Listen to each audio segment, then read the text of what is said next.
so determined to die? One last chance, villains! Bow down and acknowledge your king! Your god!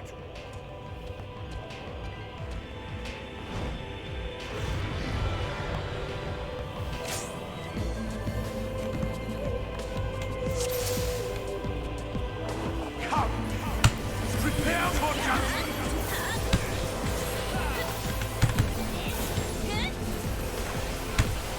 This will be a mercy!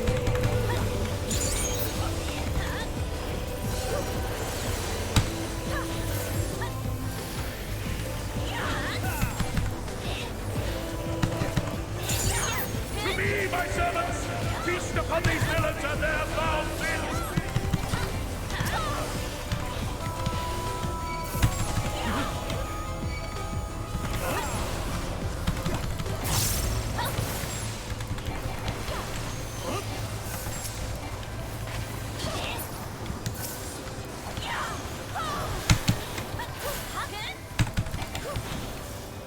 I will crush you!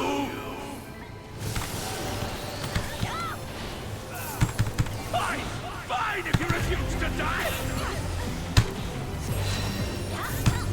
I will strip you of the illusion of will!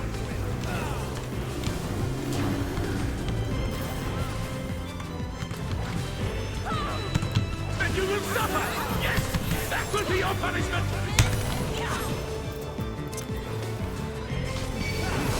Receive of me my blessing and rise higher!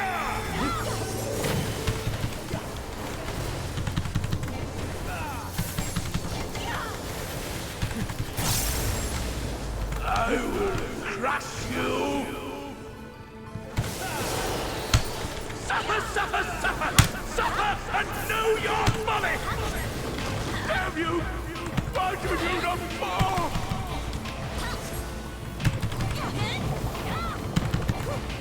Why? Why?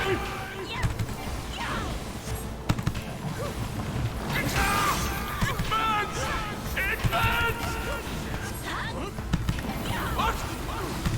What is this?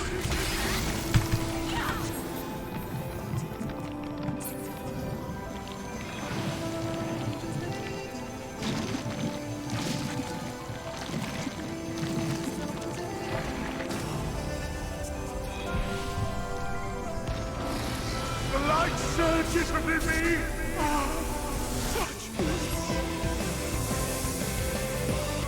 I see now! This is the passion of my ascension.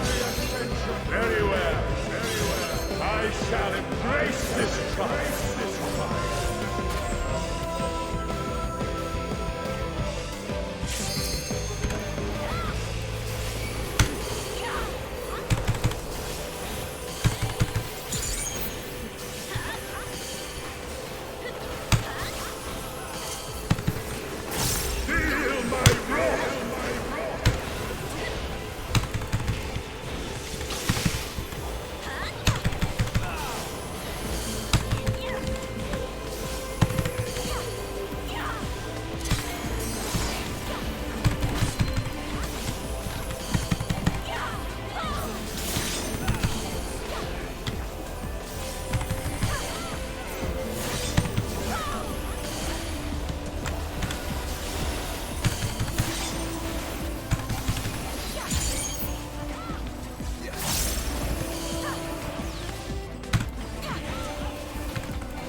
Feel my wrath!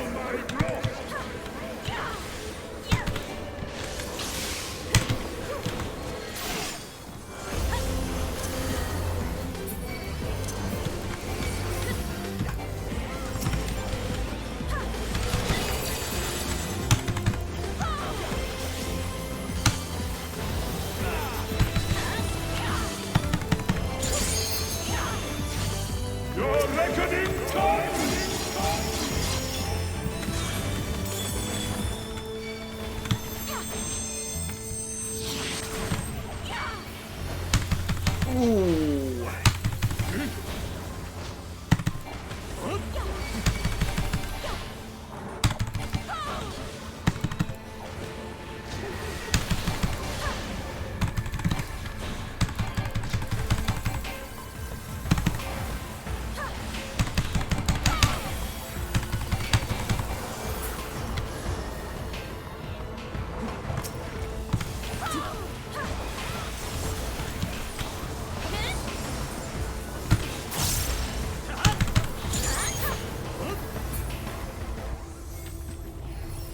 I shall excite the sin of your existence!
Atone with your life!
A dramatic transformation.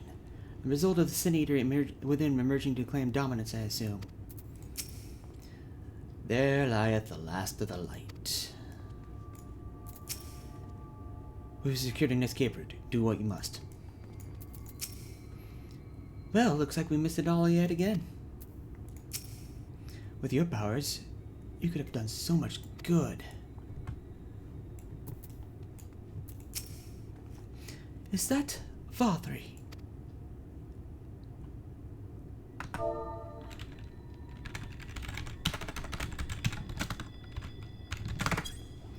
I see.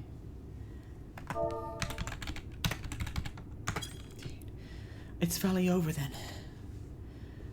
Now Night will return to all of Norvrand, bringing salvation to both of our two worlds.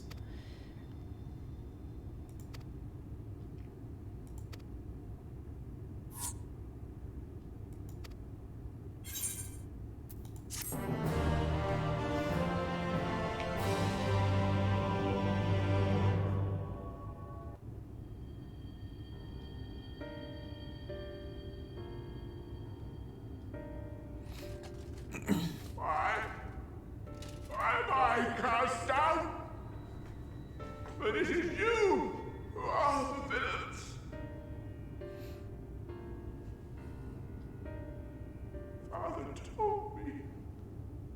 I am hope. I am righteousness. And I am a god. That is why I was born, as man and sin eater both. I kept the people safe. They respected me, worshipped me. How can this be? I should be the one looking down at you.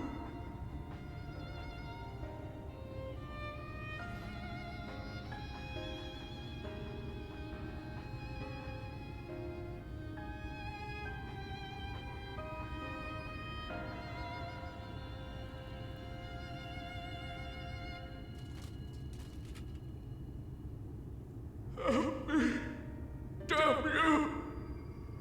I am your god!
Look! The sky!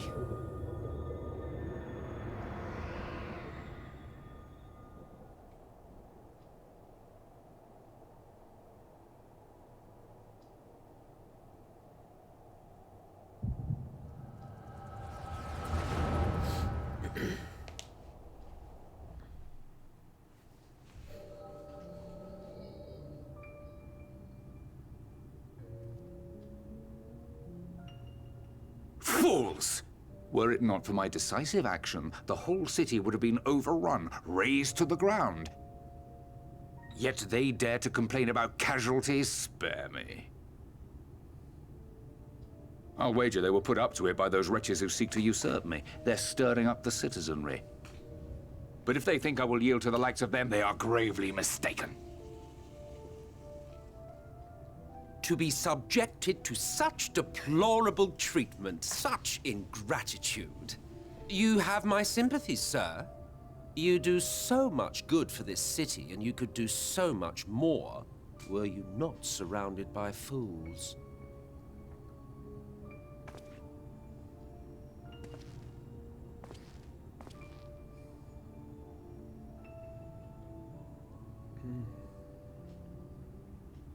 Who are you? You're not supposed to be in here. My apologies for the intrusion, but I come bearing a proposal. One that will ensure the longevity of your reign.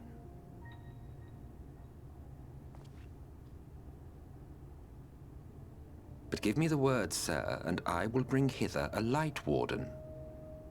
By giving its power to the babe within your lady wife's womb, we shall create a transcendent being, a king to rule over all.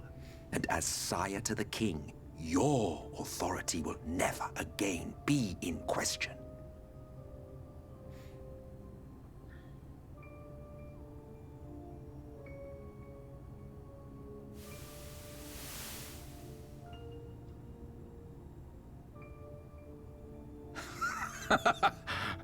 Amazing. Before my Vorthri, they behave as docile pets. With this gift, my line should be guaranteed power for perpetuity. We shall rule the whole world.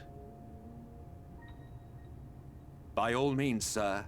United under Yulmor's banner, men will cease fighting and abandon their ambitions. Thus, they will grow fat and complacent, and in their sloth, seal your supremacy.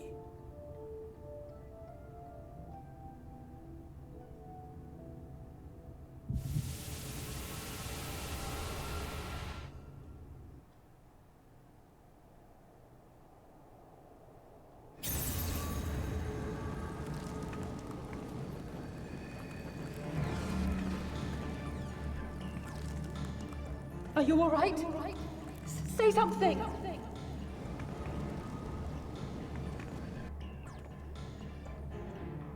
Forfend. She cannot contain the light.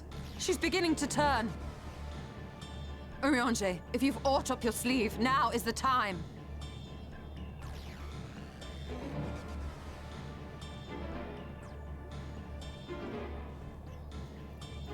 It's changing back!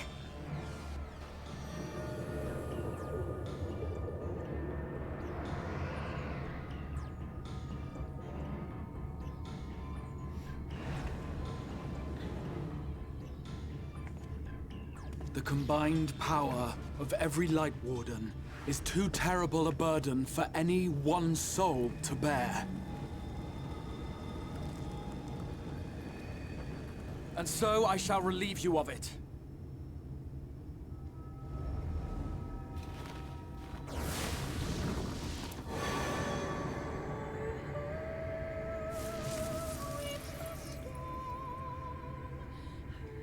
Exarch! What are you doing?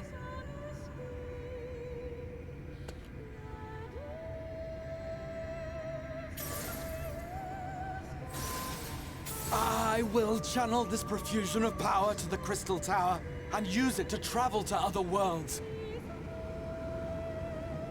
As I have dreamed of doing ever since I first learned of their existence.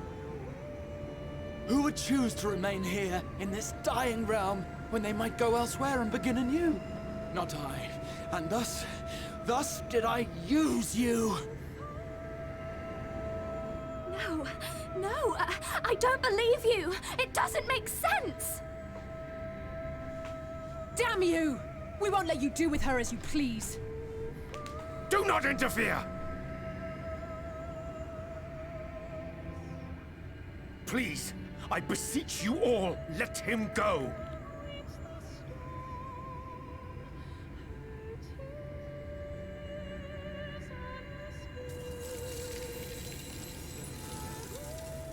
You knew of this, Urianger.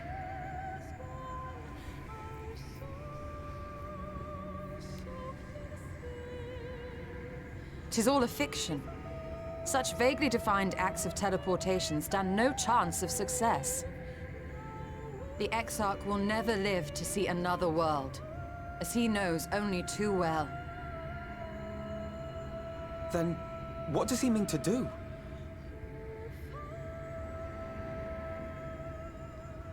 He means to take the light with him into the rift, where he will die.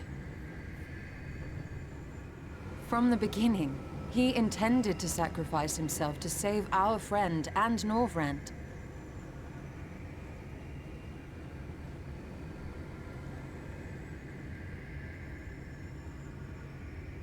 At journey's end, an opportunistic thief makes off with the hero's prize. A paltry way to end a chapter, I concede. Yet your tale will continue, and my role in it will scarcely be remembered.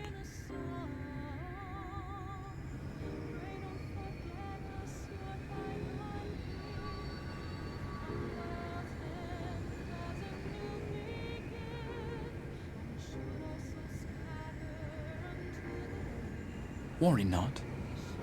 Whatever should become of me, I will be happy and free, safe in the knowledge that I have played my part.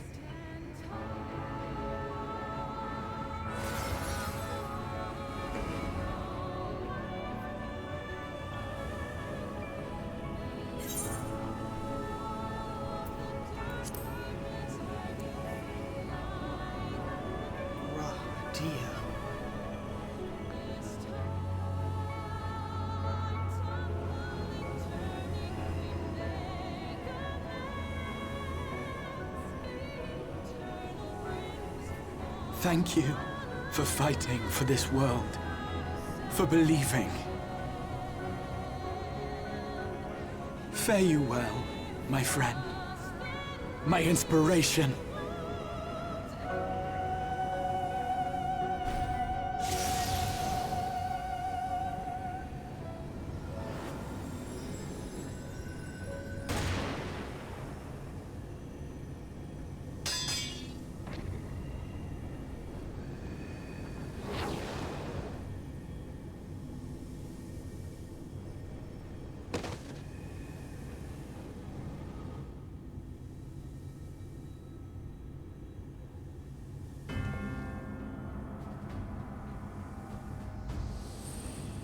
Only those who possess the royal eye of the Allagan Imperial line are capable of controlling the Crystal Tower. Such individuals do not exist in the First.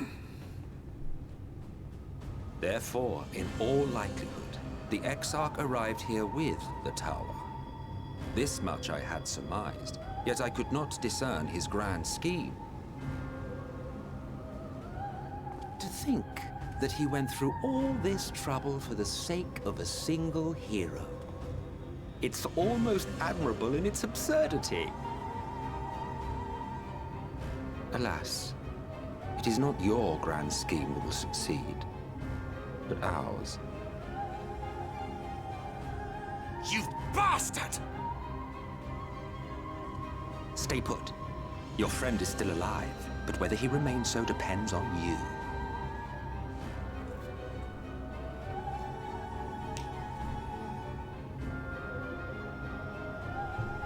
What a disappointment you turned out to be. I placed my faith in you, led myself believe that you could contain the light. But look at you now, halfway to becoming a monster. You are unworthy of my patronage.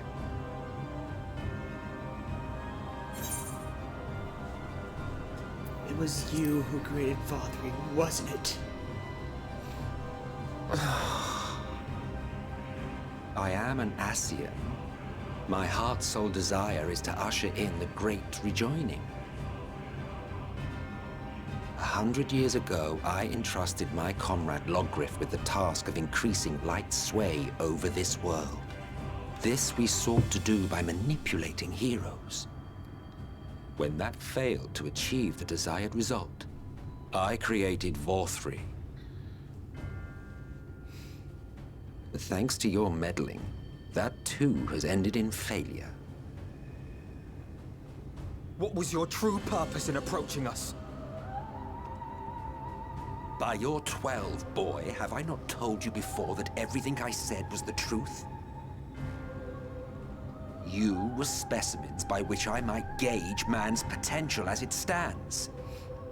I genuinely had an interest in you, genuinely considered taking you on as allies. Provided she could contain and control the light. If not, then she, and by extension you, would be of no use to me. 'Twas as simple as that. So, we've been found wanting.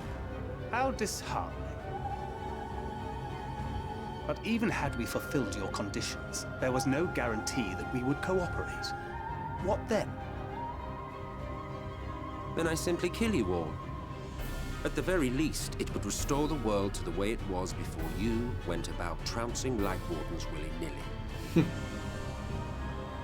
Suffice it to say, it would be most inconvenient to have all that light taken away. And I would be lying if I were to claim his actions didn't have me worried.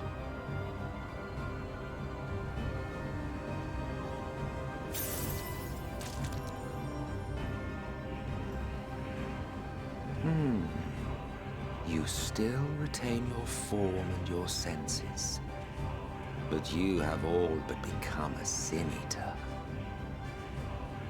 Whether you will it or no, your mere existence will serve to engulf the world in light. Those in your company will likewise turn into Sin Eaters. And in time, you will succumb to your base instincts and hunt Innocence to feast on their sweet, sweet ether. Those few with the will left to fight may rise up against you. But before your absolute might, they will quickly know despair. There is no hope. We are finished. Mankind is finished. Ah, the irony. What Fourth Tree achieved through bliss, you achieve through despair.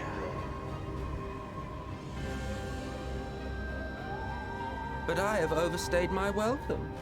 I shall look forward to seeing you bring the world to its knees, hero.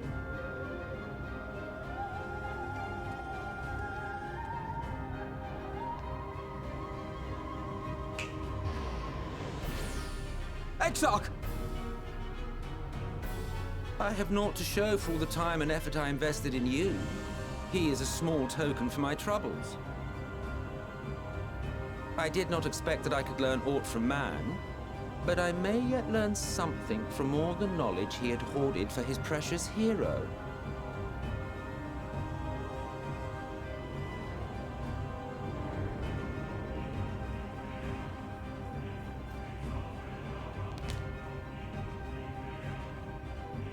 I pity you, I do. Your friends are now your foes. If you do not kill them, they will kill you. When it all becomes too much to bear, seek me out at my abode in the dark depths of the Tempest. There, you may complete your descent into madness with some dignity, far from prying eyes.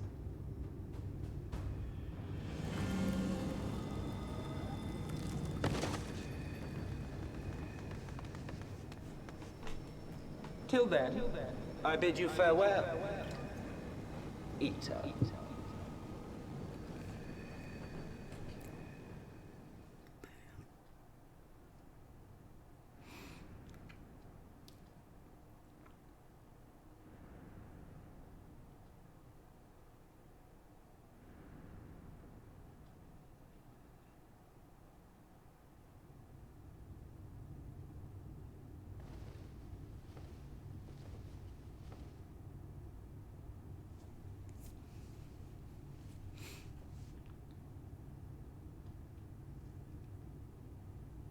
Ah, finally.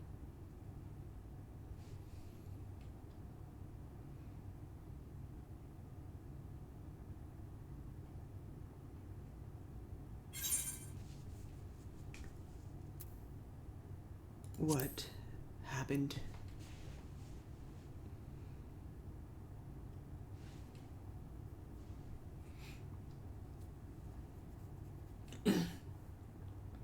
After you collapsed, Emmet's self vanished. Then Reen did what she could to stay the raging of the light within your body. Thanks to her, you're still you, but she's only delayed the inevitable.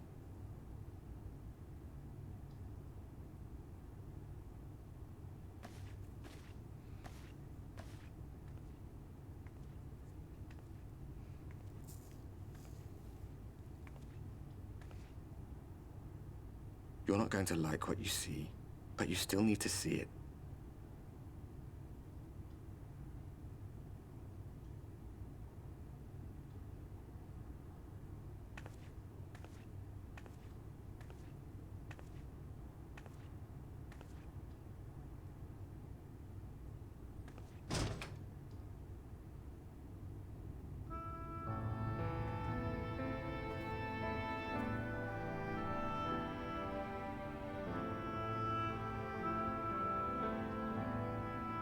It's like this all over. The whole of Norvrant is shrouded in light again. And it's because of you, and the power you absorb from the Wardens.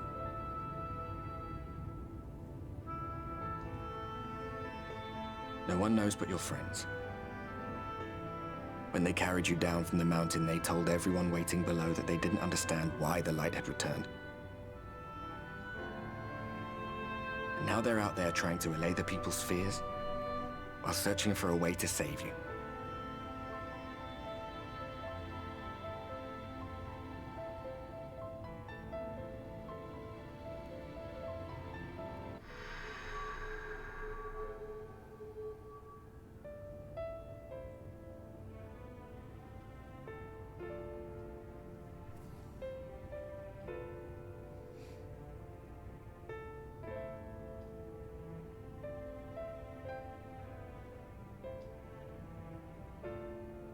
If you're well enough to be up, you're well enough to get some fresh air.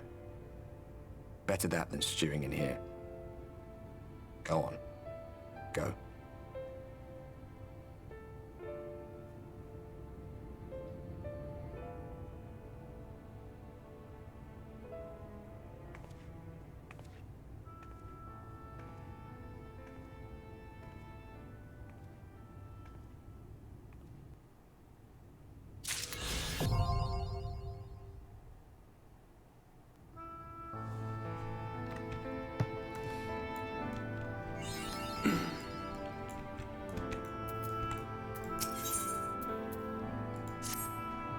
Oh, miss, you're awake.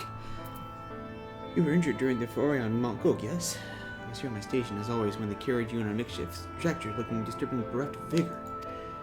And to compound my worry, the sky has, well, I'm sure you've seen, it has everyone rather concerned to say the least. Seeing you up and about is the first good news we've had in a while. Assuming you feel strong enough, mayhap you could consider a stroll around the city to reassure their anxious citizens. Braggy was one of those who helped convey you to your chambers, and he's visited you several times since to inquire after your condition.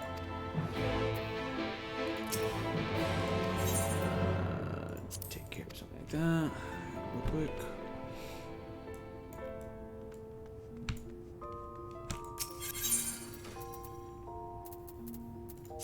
Wait, which one am I using? No.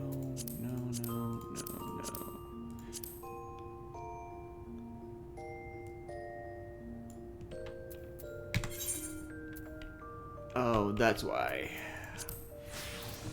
I had gotten it during the dungeon.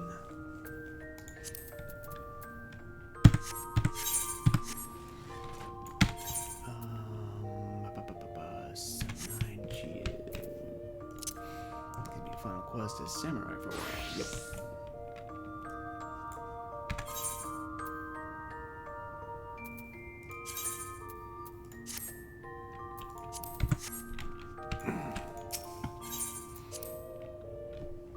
Much better.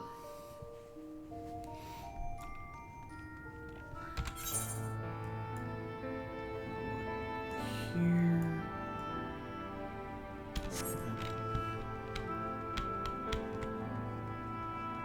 I'm guessing this is a prescribed path.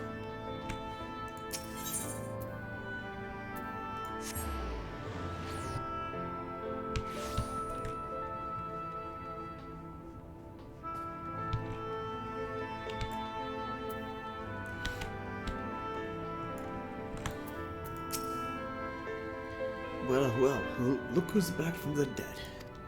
Aye, it was a grim sight. Your companions looked fair ready to drop when they brought you in. So often a helping hand. Couldn't bear to see them struggle so. And you, my friend, I feared you had one foot in the grave. Cold and lifeless you were, like a corpse that was somehow still breathing. Then they told me that some evil bastard went and snatched my poor Architect away in the middle of the chaos. Wicked white, what is this world coming to?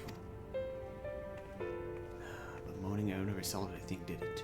Nay, it's times like these that we Crystarian folks stand tall and do what needs to be done. Dread with the old Moors back on the table. We best make use of those resources to fortify the city against the Eaters, or whatever misery the fates deemed to fit throw at us next. Speaking of misery, Jessamine was sick about you. A healer wring her hands is not a sight you ever wish to see, let me tell you.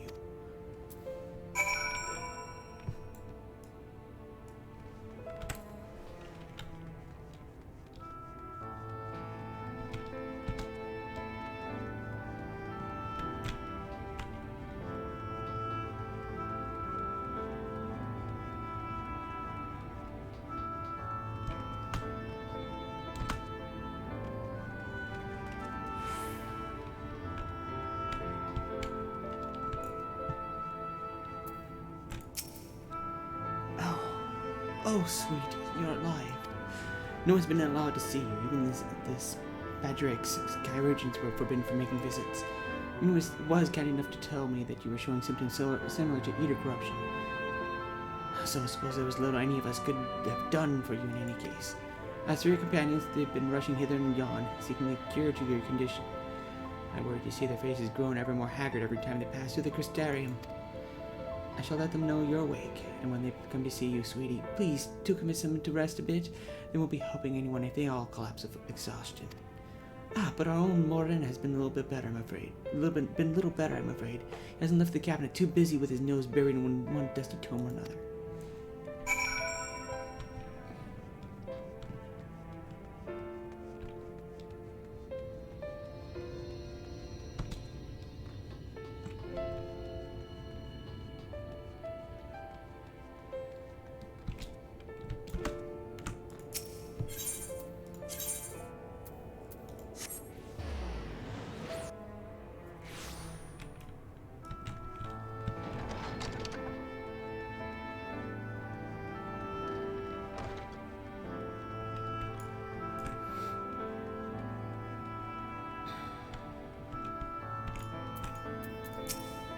Confound it. It says the same thing as the last.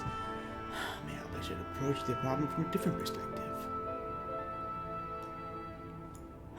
Sarah, is it truly you and not some figment of my imagination? Oh, this is wonderful. Presume our prayers have been answered. Feeling otherwise helpless, I've been scouring our shelves with the wisdom that explain this most worrisome conundrum.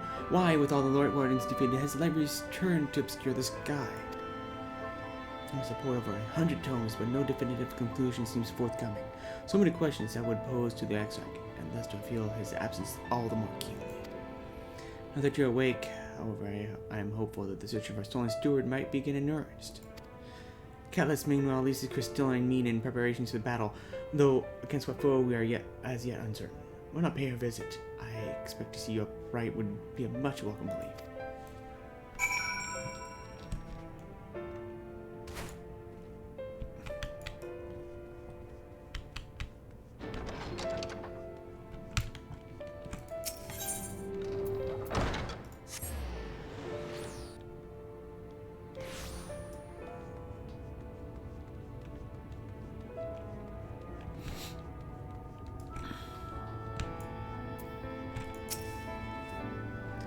Sarah, alive and well, I see. You gave us all a proper fright, you know that? Not days gone by that I've heard folk warning what's to become of you or the Exarch. Anyway, I'm glad you've recovered enough to stand. You're not planning on striking straight away, though, are you? I was hoping to have a better look at your equipment. If everybody would provide you with better weapons or sturdy homes, then maybe we would have won the day. The Exarch would still be here.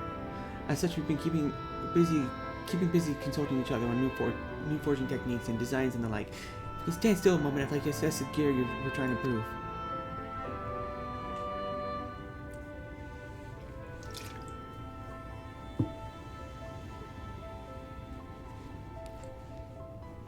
Well, that's some fine work, I must admit. Sounds like a challenge he would enjoy.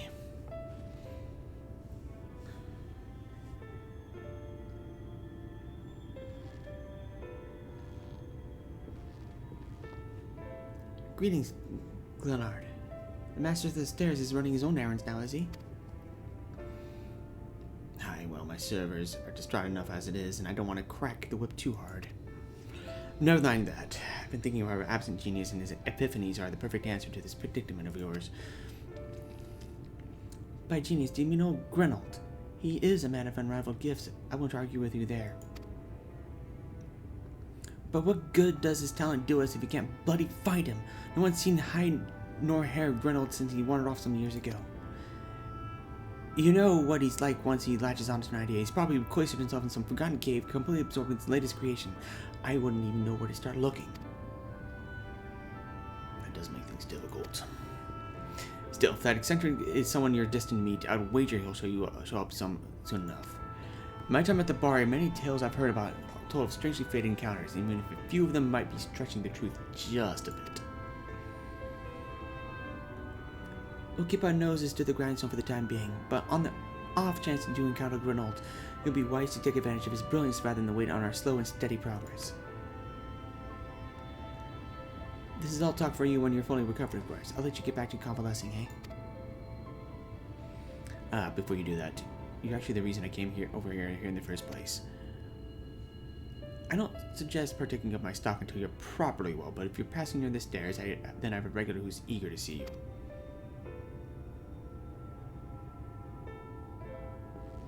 I best be getting back. Just because the world's coming apart at the seams doesn't mean we have to follow suit, now does it?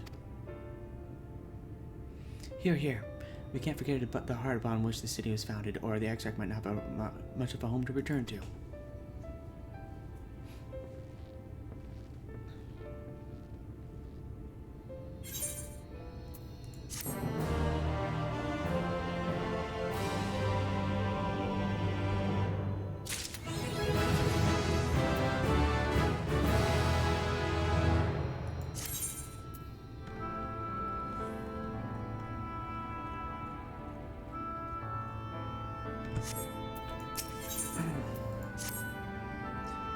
Sarah, are you alright?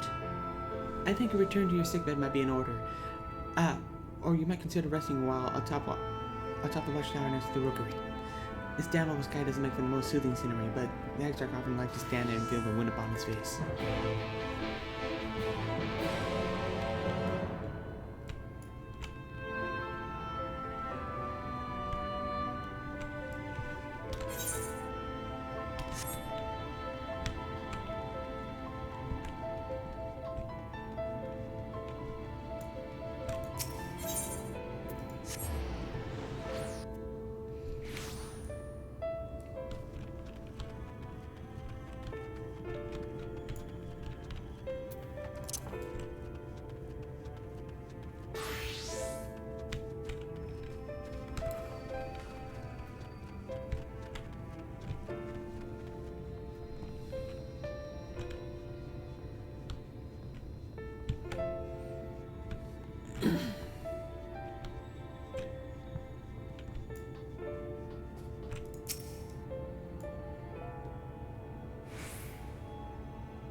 The people of this city have spirit, I'll give them that.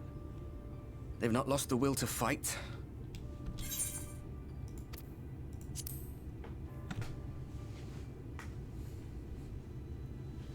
I can imagine how torn you must feel, looking at that sky. Knowing what it means to everyone. And that you're responsible.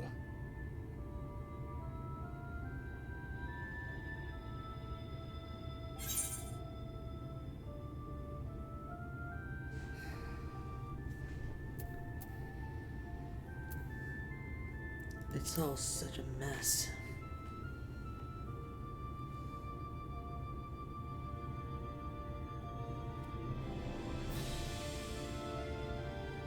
Aye. An all too familiar one. Here you stand alone, expecting no one else to bear the burden for you.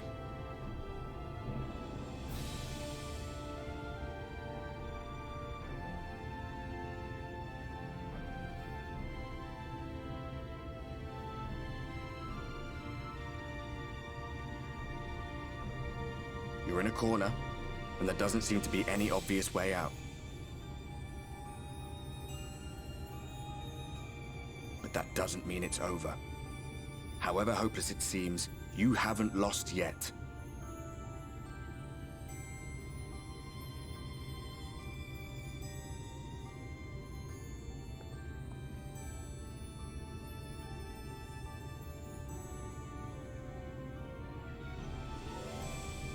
I remember looking up at the sky like this before. Being caught up in a strange kind of calm. It was after we realized we were responsible for the flood. When we resolved to journey to the source by taking our own lives.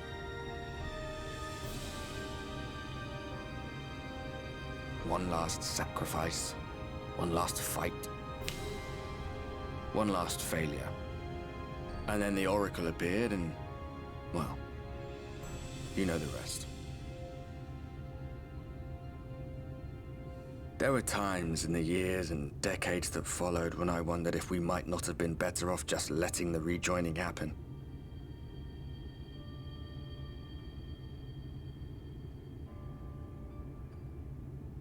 That we'd made one last mistake. But seeing that giant Talos stir to life cured me of any doubts I still had. Always we took the burden of fighting upon ourselves. That's what heroes do, isn't it? So we never had the chance to see anything like that. Our people coming together as one.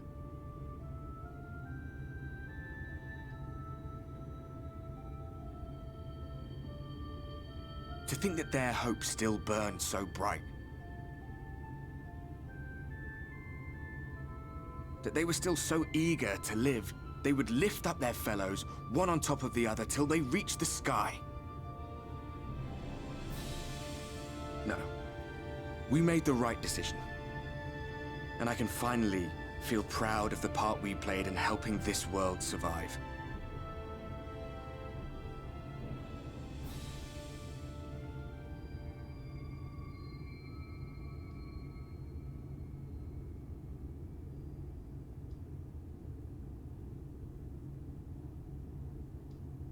Well, come on then.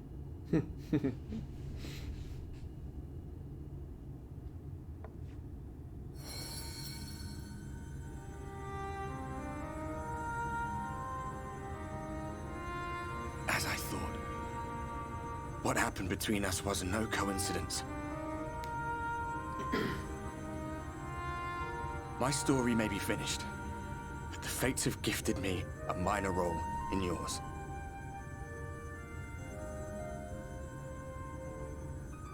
I suspected as much the moment I realized you could hear me. But it's hard not to doubt yourself when you're the man who caused the flood. I was afraid to do anything more than watch for fear of making things even worse. But no longer. After all, the path I once walked is now yours to finish.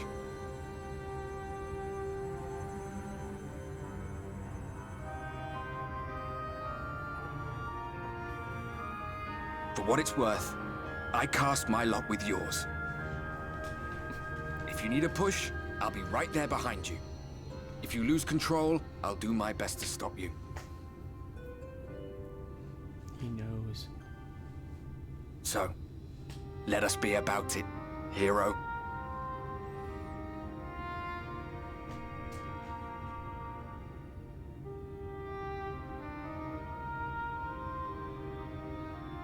Oh, I was worried you were up here all alone, brooding and fretting and wallowing in your woes. But look at you, grinning at nothing like a pollen-drunk pixie.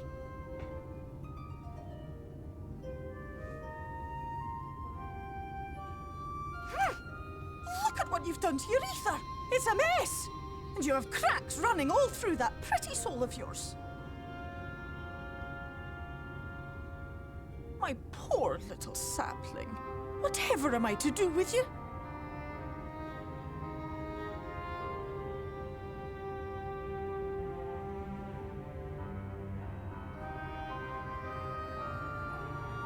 Shall I yield up my throne? You could claim it, cut ties with the mortal world, hide away in the castle.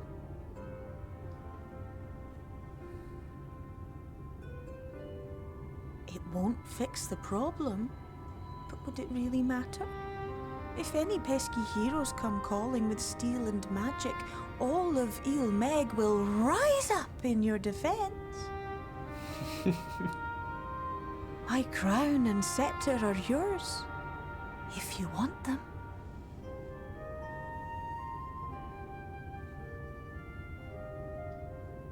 What? Don't give me that look. Of course I knew before I asked that you'd never, ever heed such a wicked suggestion.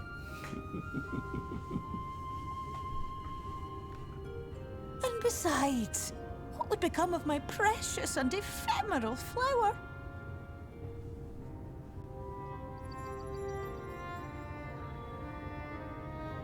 Oh, my dear beloved sapling. You are lost, confused, and have precious little time to gather your wits. Your kind is always so preoccupied with what lies ahead, and so we muddle your vision with fog and glamour. But such trickery is easy to see through. Stand very, very still. Think not of where you need to go, but where you are right now at this moment, at this time, in this place.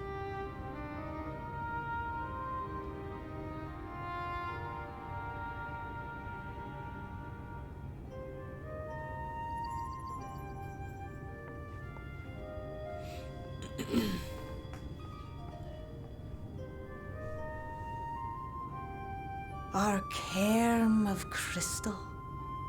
From shadowed hood he watched you go, his ruby eyes with warmth aglow. See yourself as he saw you, and that shall be the clearest clue. Ooh, nice.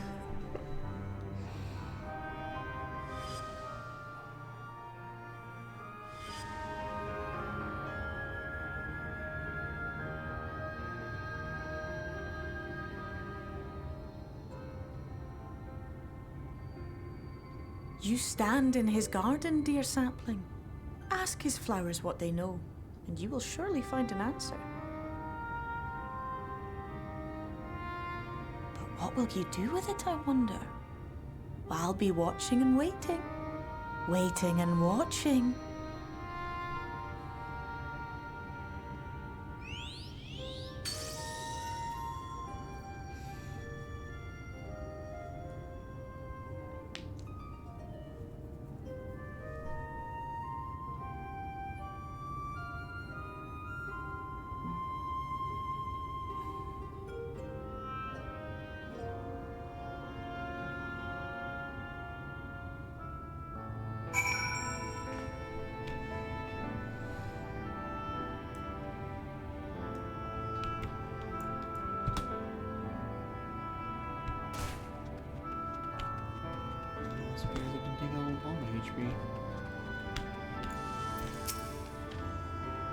Oh, did not expect to see you on your feet so soon.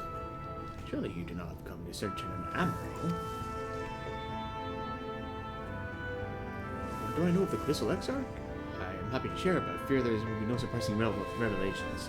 As any of the city could tell you, he is a man of wisdom and compassion and many untold secrets. But none can doubt his generosity. When the Crystarium was being constructed, he even allowed folk to plunder the tower for resources. He has imposed no restrictions upon us but one. No one except the Exarch is permitted to dwell within the spire. Many seasons past, a comrade of mine was bold enough to ask the reason why. The Exarch merely smiled and said, because one day, the crystal tower may vanish as suddenly as it appeared.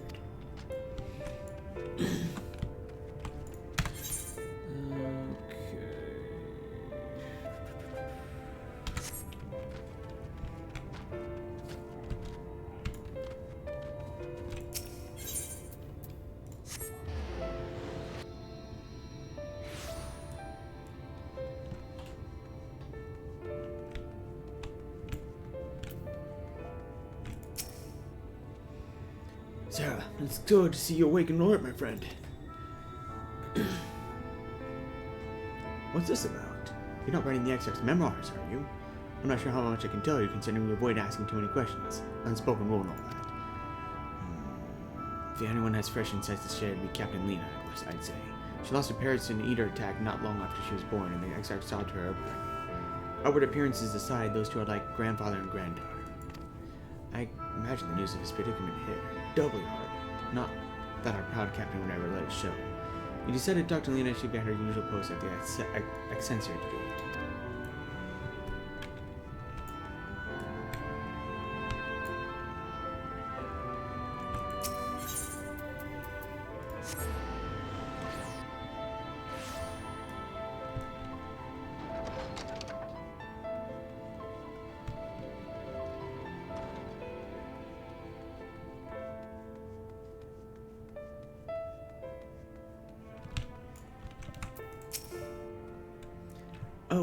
was there something else you needed?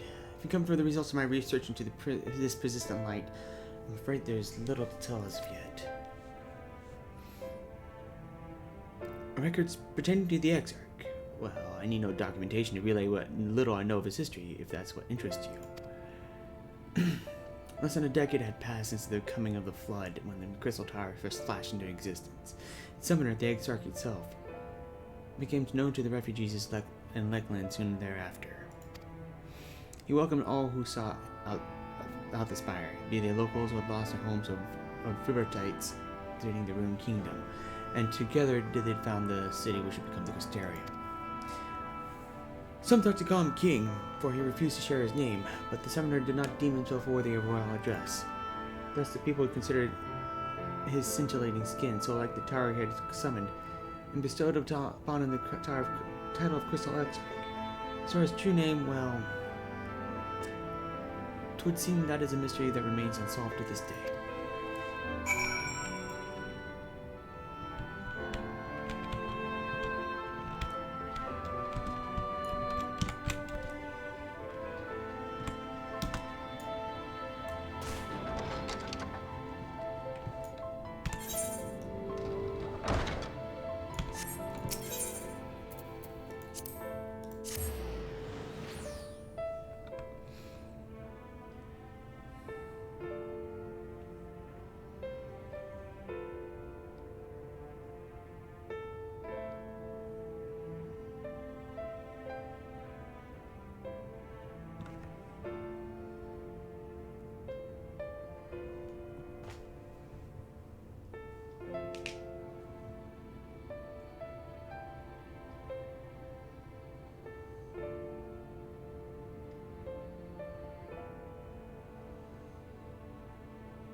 Sarah, I was not told you had awoken.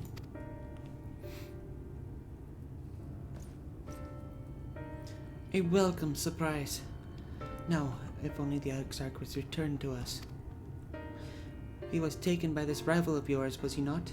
Your companions mentioned they had an idea of where to find him. And so I was bristled when they asked for patience. I did not understand their hesitation until I saw that you had fallen. Only then did I realize I had no business rushing ahead. Even so, the delay has been no less agonizing. In the moments before he left to join you in Colusia, the Exarch entrusted me with a key. It opens the door to the ocular, to the chamber known as the umbilicus. This room is the heart of the tower, into which only the Exarch himself is permitted to enter. He bid me allow none to enter the tower once he had departed. Only in the event of an army of eaters descended upon the city was I to access the umbilicus and awaken the defensive barrier. Never before had he left me with such instructions, but the battle with the father loomed near, and at the time I accepted the key without much thought. Since then, however, that moment is all that occupies my mind. When I recalled the look upon his face, he knew that some terrible fate awaited him. Tell me, Sarah, I need to know what he feared, what battle you and your companions are truly fighting.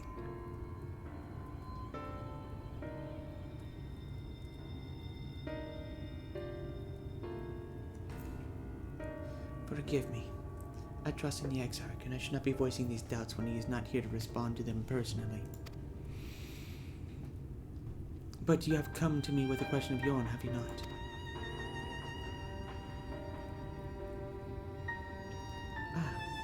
I see I'm not the only one who burns for answers. The time has come to open the tower's heart. Though we do not face an invasion of eaters, I suspect the city will be in far more danger if you do not gain the knowledge you seek.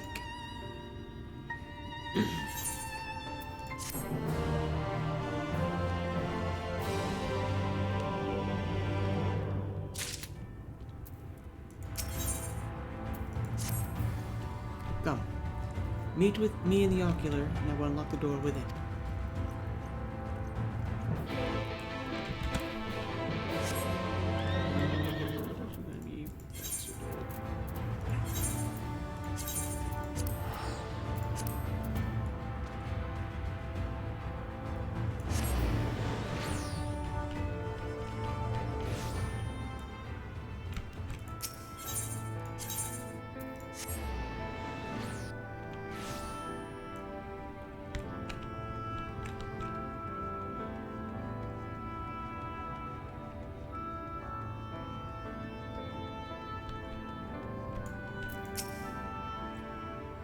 Mr. Sarah, the captain said to expect you.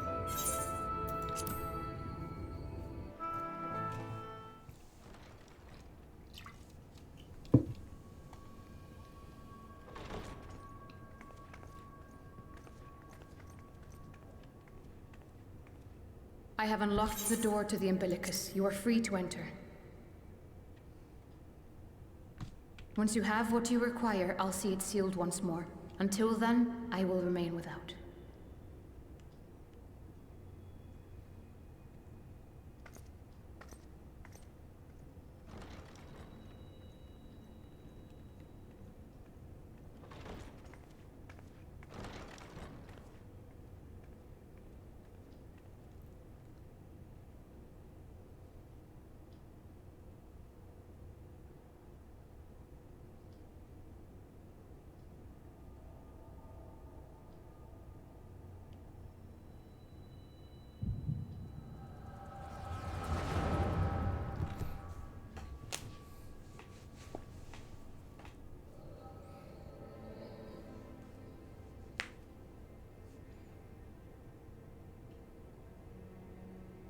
A moment to collect my thoughts, I prithee. Thy true name is Grahatia, then.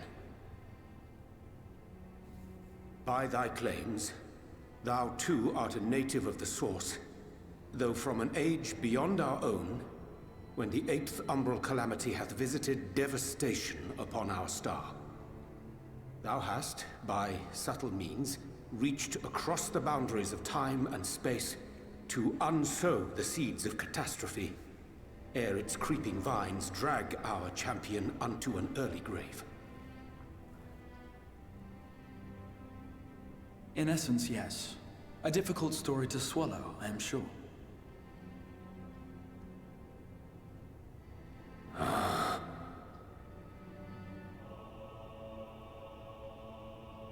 I doubt not the veracity of thy words, not the account of thy coming, nor that of the fated calamity.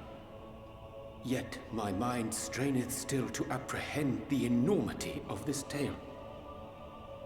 Wouldst thou favor me with a gradual unfolding of its chapters? Certainly. But where to begin? I should start with those great minds who survived the calamity. Sid Garland being perhaps the greatest. In hopes of staying the unending tides of war, he and his fellows pursued all manner of possible solutions. One of these was rooted in a theory which unified several fundamental principles discovered over the course of the Warrior of Light's adventures. It proposed a method by which one could enter the River of Time, traverse the rift, and leap between worlds. Perfecting that idea, however, was a work which consumed their lifetimes, and thus was it left to future generations to decide whether theory would be put into practice.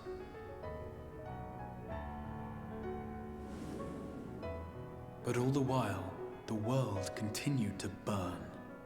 Hope was a feeble outpost, beset on all sides by thievery and misery and murder. People cried out in despair, "There is no hope, we are finished. Mankind is finished." Then others raised their voices in answer.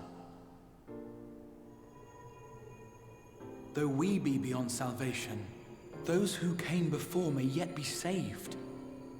We will forge a crossroads and pave the way for a different future. By the wisdom of our forebears, we will prevent this calamity from ever having come to pass.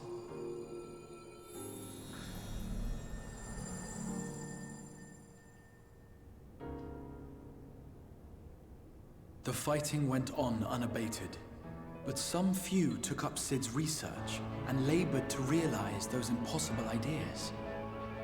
After 2 centuries of labor, their descendants finally succeeded in awakening the Crystal Tower, an integral part of the process, and, in doing so, roused its caretaker, me.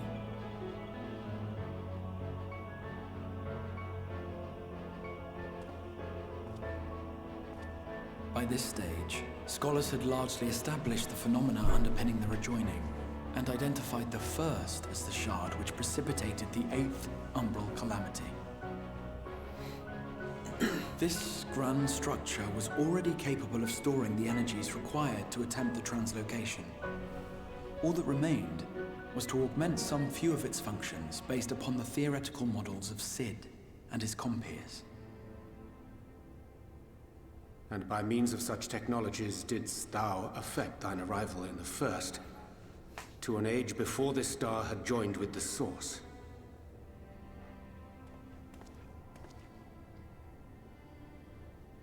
Some while before, as it turned out. 'Tis all but impossible to predict how time will flow between one world and the next, and we missed our mark by almost an entire century. But this only worked in our favor. The Sin Eaters could not be defeated without the blessing of light, and summoning the only woman who might stand a chance against them would require decades of preparation.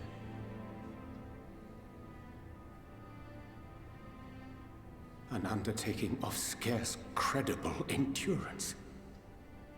That thou hast kept thy plan from falling into disarray these many years bordereth on the miraculous. Understatement.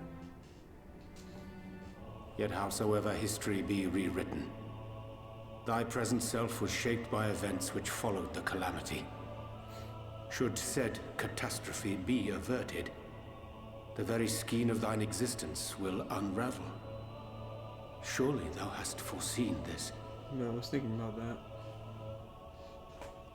I am aware of the consequences. 'Tis for that very reason Cid and his colleagues bequeathed their legacy as an offering, and not an edict. To give all of oneself for the happiness of others, and with no promise of reward. 'Tis a hard thing to ask. Harder still for those condemned to survive in a world which pitted brother against brother. Indeed, you are right to call the execution of this plan miraculous, though the force which held it together was nothing so inexplicable. It was her. The warrior of light has been our unbroken thread.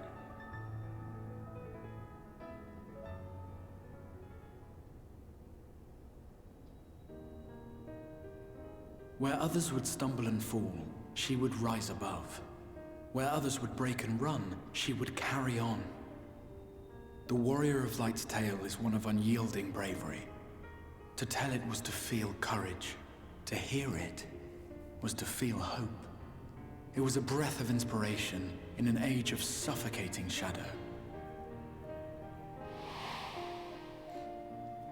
In the histories of a fallen nation was our hero hailed as its greatest ally.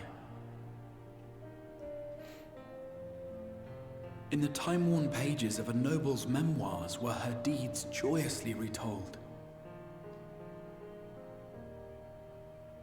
For many, these stories were the flame which warmed them through the coldest of nights.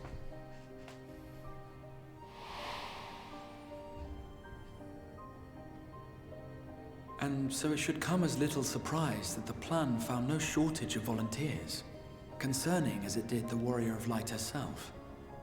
It was their chance to add their own verse to the hero's saga.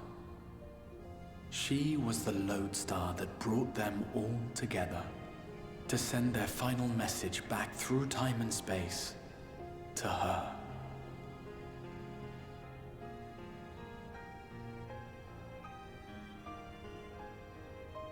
light of your legacy was our torch in the darkness. Burn bright again, and live.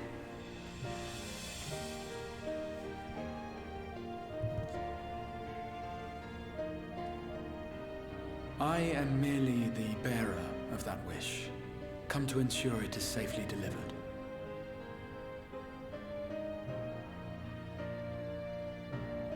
Wherefore sharest thou this burden with me and no other? What wouldst thou have me say? That you will be my accomplice? 'Twas you yourself who convinced me of your suitability when you spoke of how you learned of the Flood and of your part in arranging Minfilia's journey to the First. Your actions showed uncommon resolve. 'Twas clear you were committed to the cause of saving this world. I knew I could trust you to choose the right path forward, even if that choice came with a heavy price.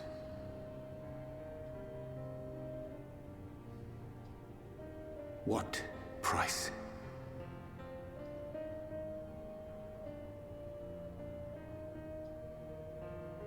When all is said and done, and the last of the Light Wardens lies slain, I will absorb their corrupted ether, and then I will die.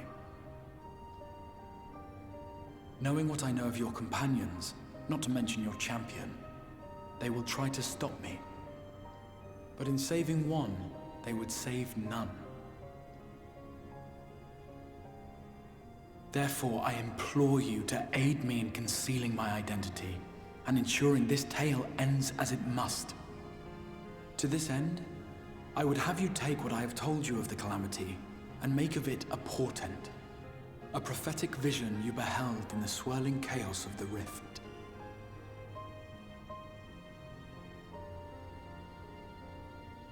Is this truly thy wish?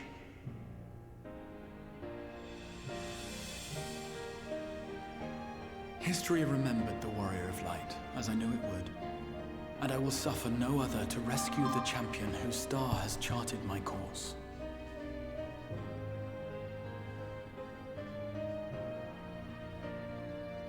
I will see this tale to a happy end, my friend. There has been enough tragedy.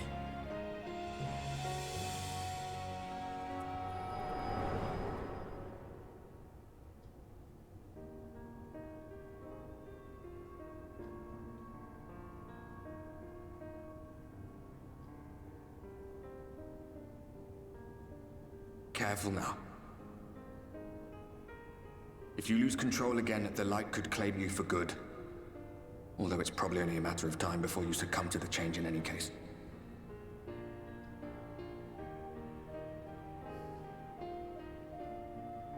What do you mean to do?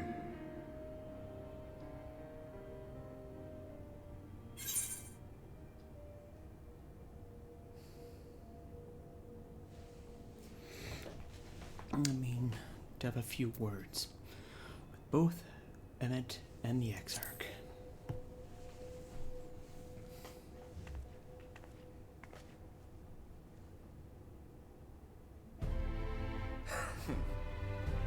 Then we should be on our way. Diassian mentioned the Tempest, did he not? That's the stormy seas around Calusia to you. His lair must be down there somewhere, hidden beneath the waves.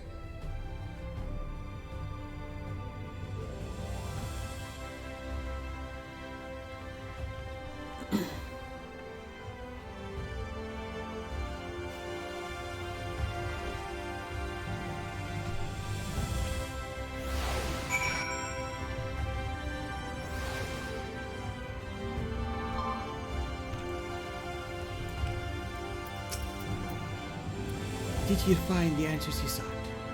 If there is nothing more you need, I will go and lock the door.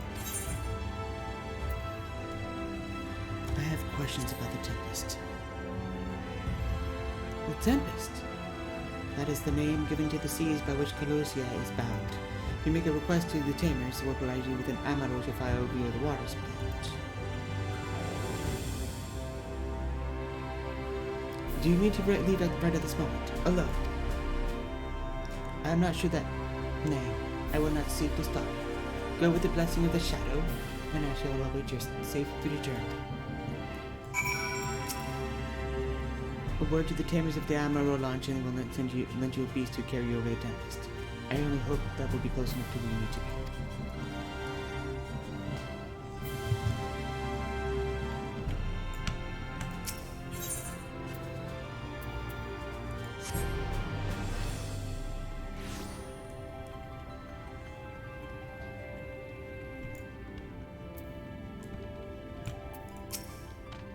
You require an admiral? In just a moment, and I shall saddle our swiftest beast for you to fly to the island.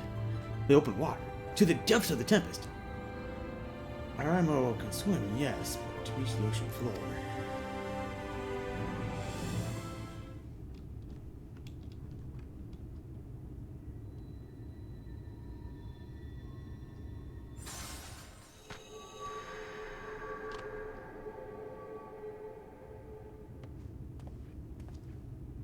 Ah, we have found thee.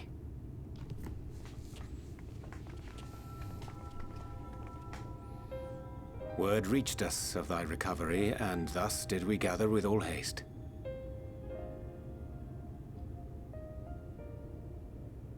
Ah. By thy looks, I gather thou hast gleaned that which I came to tell thee.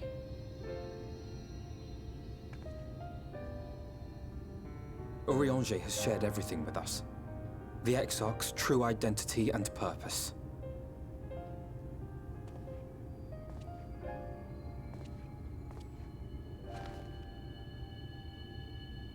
I offer no excuses. When I agreed to aid the Exarch with his plans, 'twas in full acceptance of the condemnation I would face when my duplicity was laid bare. Yet it is not rancor, but resolve that I sense in thee. Thou art fully intent upon walking thy path to its end, art thou not? If thou canst forgive my deception, or, failing that, set aside thy displeasure for a time, I do beg leave to follow thee. What strength and wisdom I possess are thine to command.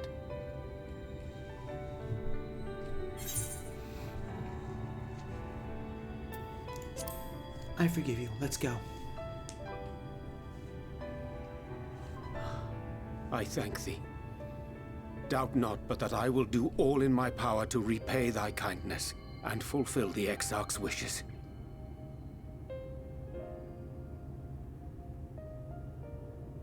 I'm sorry, but I don't think this is a good idea.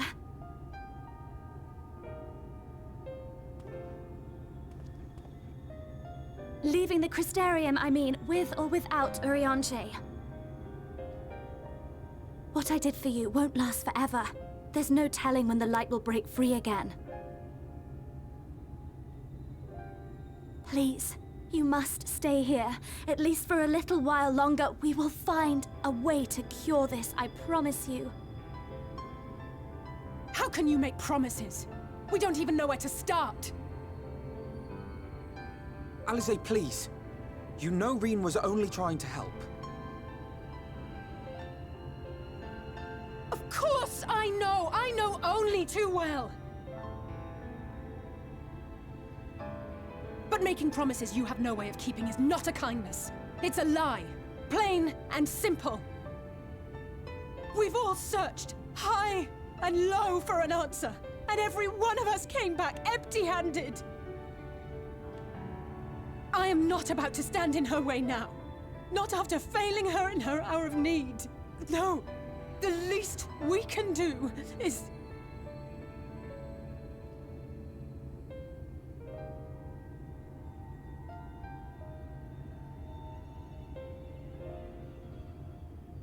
We will go with you as well. There is naught to be gained by standing still. Indeed, we have exhausted every other avenue. Lead, and we shall follow. If there is any hope to be found, then we will surely find it at your side. Are we all in agreement then?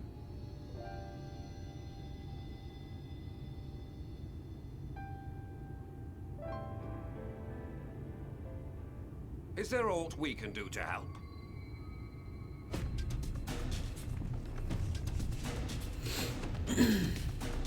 Though we may not know the whole story, we do know you're in for a fight. And while the Exarch's away, it falls to the rest of us to see the Warrior of Darkness is given a proper send-off. You told them! No! Well, not in so many words. Aye, we didn't need it spelled out for us. When the night sky appeared over whichever place you went to, it was harder not to put two and two together. From the moment I heard that you and the Exarch shared the homeland, I had my suspicions. Long had he been waiting for a certain someone to arrive, and I knew at once that it must be you. Exactly. When he went up to meet you, it was clear it was no ordinary visitor. That spring in his step spoke volumes. I could feel his excitement. Eaton! That's right!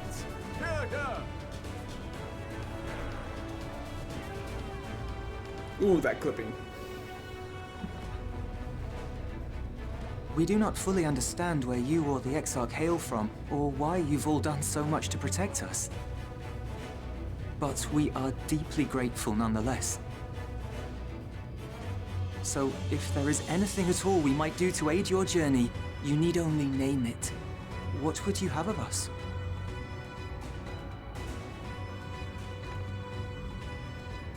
You might have invited them to join us, where there are not so many. But come, they are waiting. What is your will, O Warrior of Darkness?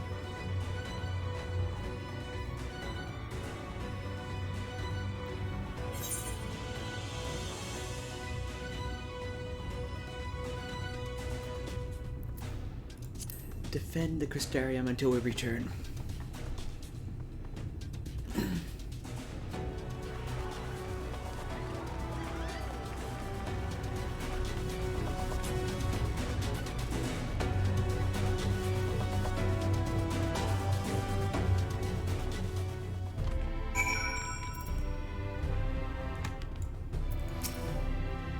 Just so you know, I will not look counting on any further attempts to leave us behind.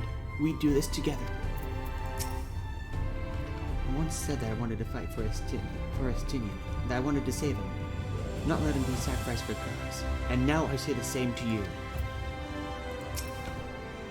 Gods know you've spent enough time charging into danger on our behalf. It's only fair that we return the favor. The volunteers who journey to Colusia have all been safely returned to their homes.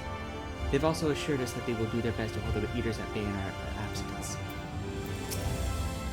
There's nothing I can do to cleanse you of the Light's corruption, but I'll do everything in my power to help keep it in check. If the Warden's Aether overwhelms you again, you will become a Sin Eater. So please, save your strength for when it really matters. Now this plan to commandeer an ammo for that journey to the open sea, I fear that following dive down themselves with underwater abode would drain even thy legendary state. Thus, during thy convalescence, we considered the most efficacious method for reaching the depths of the Tempest, and I believe we have arrived at an elegant solution. Yet, ere we discuss this step, I suggest thou dost conclude such pressing business as remaining to be in the Crystarium. Once the sea closeth above our heads, we are unlikely to surface again until our grand deed is done.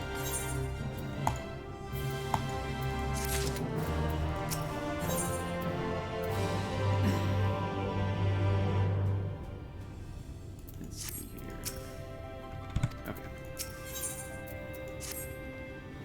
Thine affairs are in order. Then I shall unfold to thee my proposal. Our destination is the ocean floor, yet our goal is not simply to arrive there. Nay, we must needs have the means to breathe and fight freely. Thus I would petition the aid of one of the Fae, a being with whom I have yet to meet face to face. Rather than waste words on explanation, bid thee follow me into the hamlet of Sol, which lieth to the south and west. All will become abundantly clear, I promise thee.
This feels like a proper alien world.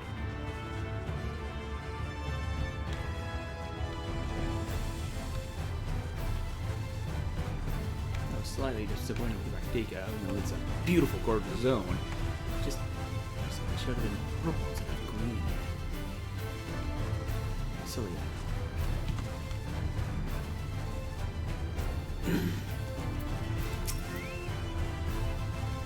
There to the west, canst thou discern the hump of an isle rising from the water? That foliage-covered mass hideth the key to our safe descent. Swim close and plunge thee beneath the surface. Thou shalt soon divine the reason for mine insistence. Though it be much to my shame, I can but flail and flounder where thou mayst glide and fight as a fish. Shall board a boat to the island and spare one and all the spectacle of mine inept strokes.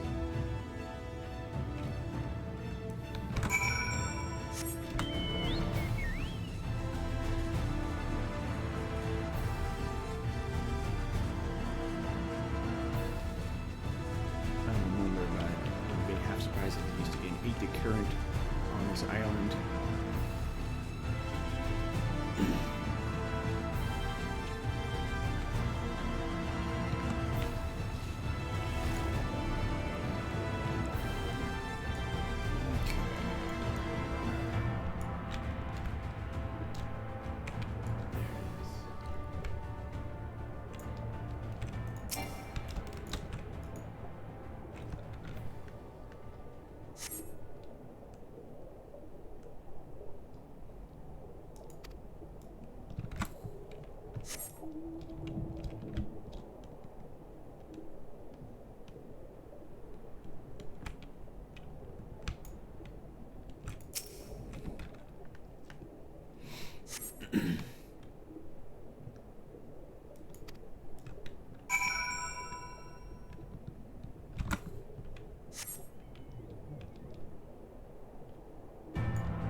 The locals call this the Isle of Ken, which I presume must refer to knowledge.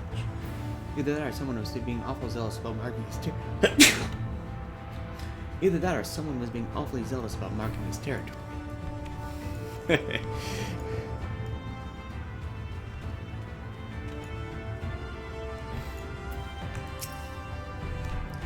This lake is enormous. Assuming my geography is correct, this would be the mirror of Silvertear back in the source. Although the size hardly compares. Oh, well, of course. Huh. So that would kind of put Revenant's Toll right about here then. Okay. Wait, would be Revenant's Toll right here. Which would put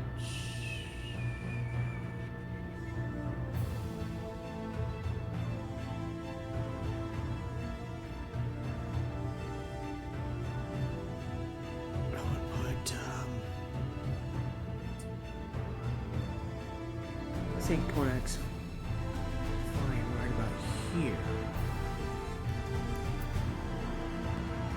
I can kind of see it, yeah.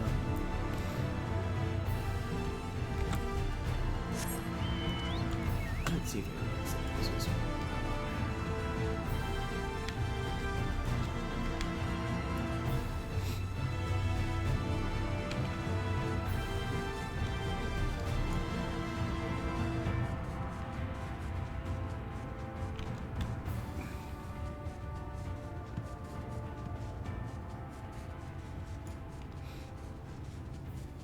get a nice proper look of this.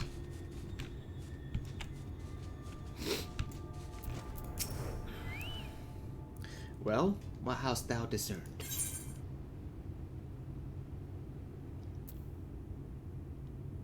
It reminds me of a certain primal. Most perceptive. According to the lore of the Pixies, we are, even now, perched upon the back of an ancient Fey entity.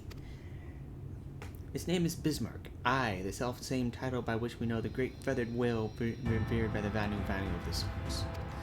I would enlist its aid to bear us into the deep, and thence banish the water with an airy sphere, alike informed to the domes which do shelter the hamlets beneath the ruby sea. Within its compass, we may move unencumbered and defend ourselves within our battle compass, as most surely shall. Now I must needs ask for silence whilst I make my supplication.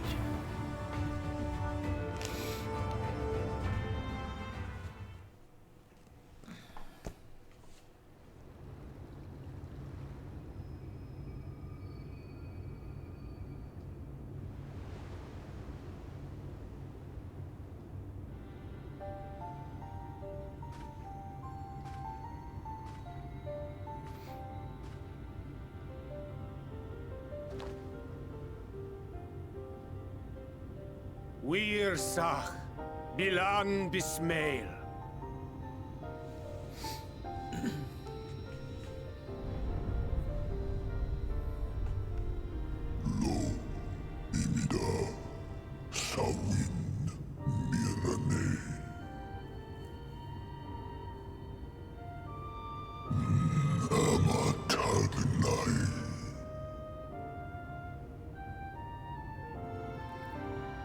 Fallen si lor wislan, adas si alinal.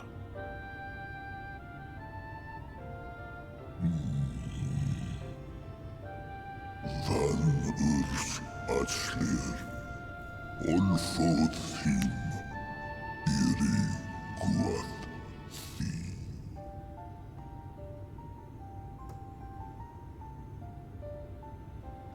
Oh dear. I don't need to speak Fey to know that didn't go well.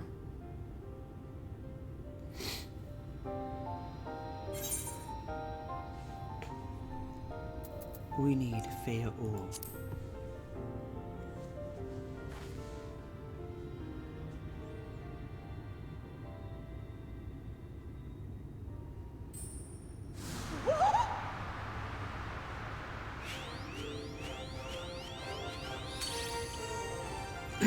Oh, my snee yak!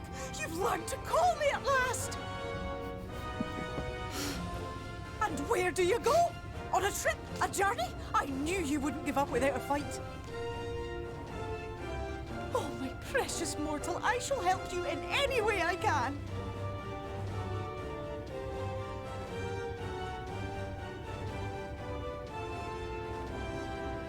Gers Bismail win picked. Van dromi drom jakom. Van red rithje.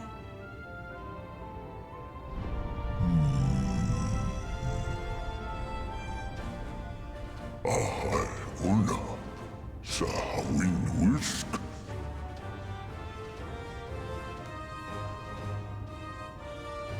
Isnerim, sor lo.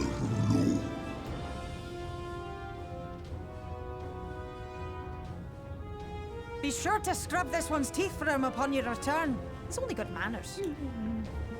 It will be done, Your Majesty. Our deepest thanks for your timely intervention. An agreement is reached and your departure is at hand.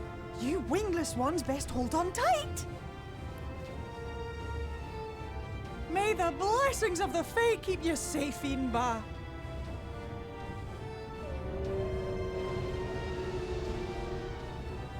Lo fallo ruis. Van in narsitar. Dir sidagnai.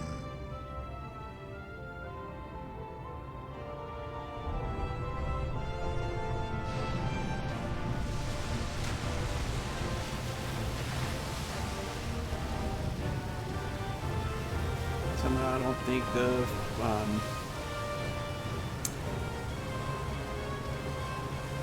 Flora's gonna make it.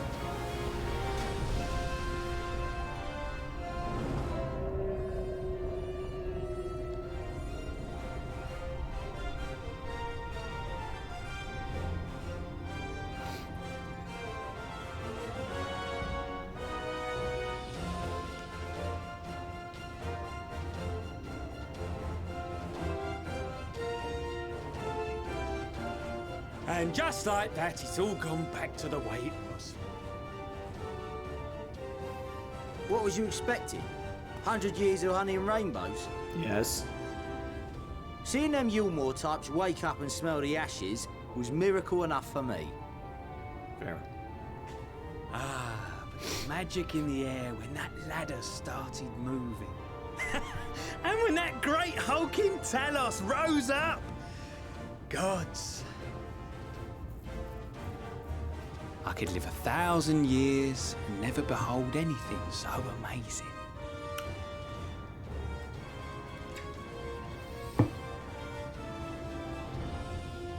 What the? Do you see that?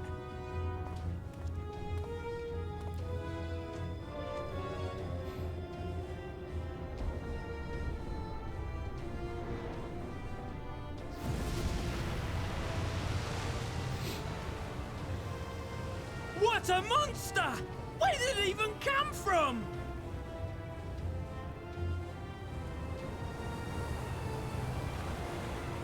Whoa there! It's not stopping. Oh boy. I don't think you can outrun that. Run! Run!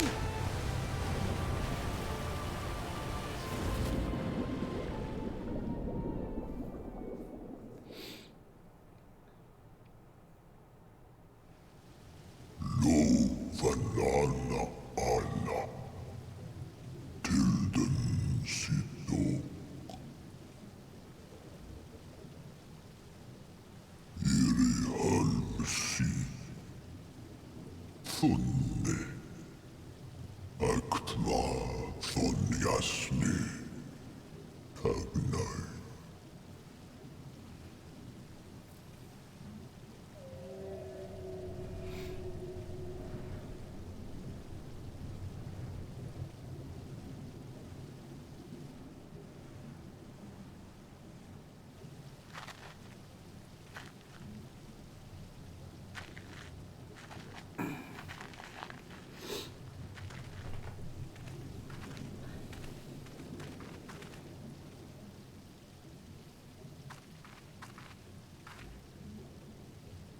Wow.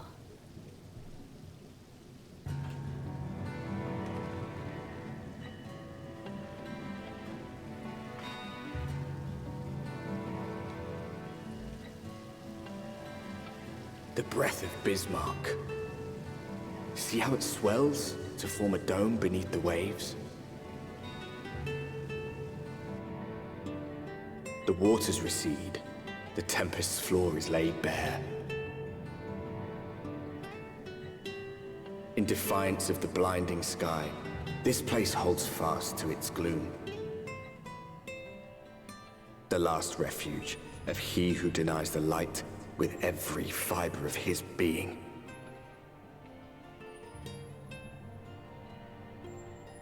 You stand at the precipice, hero. Journey unto the heart of darkness.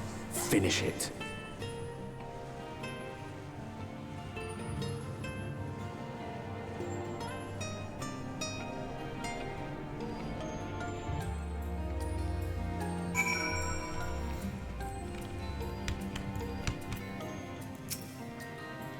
I dare say Oriange endured much playful attention from the pixies to learn the lore of Bismarck. He is nothing if not a dedicated scholar. Without all that water out of the way, we'll be able to venture quite some distance, and itself must be hiding around here somewhere. This is amazing. I can't even see the surface.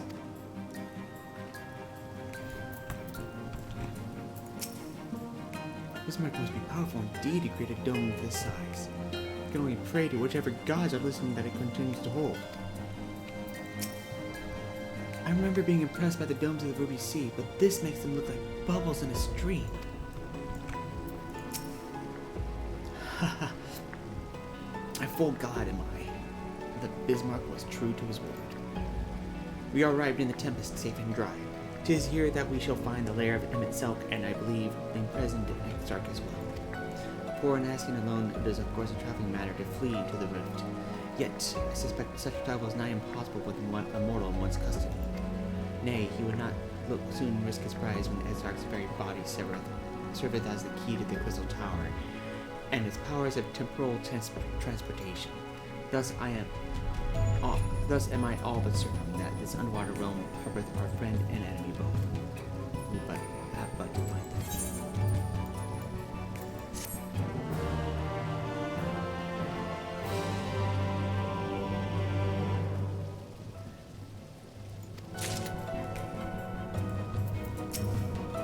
Come, let us begin a search.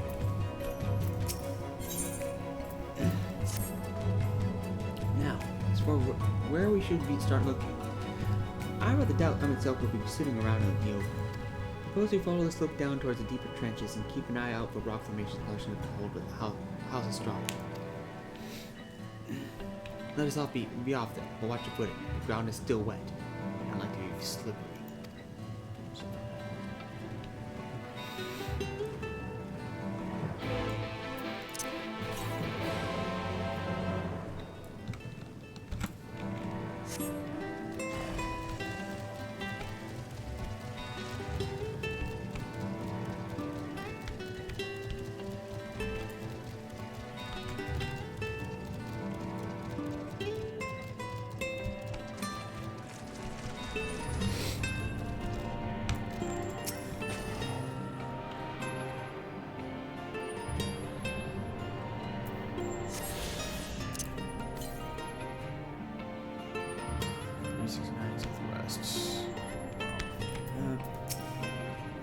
I think Thancred has the right idea, but I can't help wondering if Emersalk would be done here without the aid of gills and fins. The ocean floor is a strange place to be, of course, but this either, 'tis like naught I've ever seen. This outcrop seems natural enough.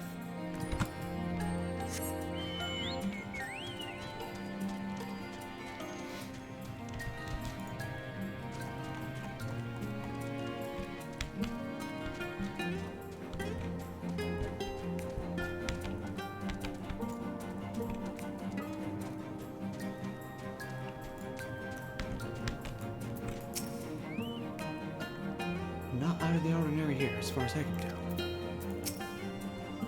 Thus, the gloom down here is so suffocating compared to the endless night sky we saw. I suppose Emersalk had nowhere else to go. What about that large formation over there?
That looks strangely Art Deco.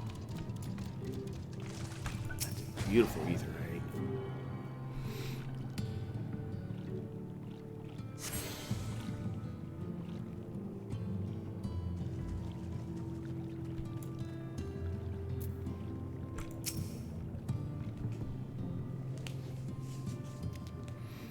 The finless ones, they followed me.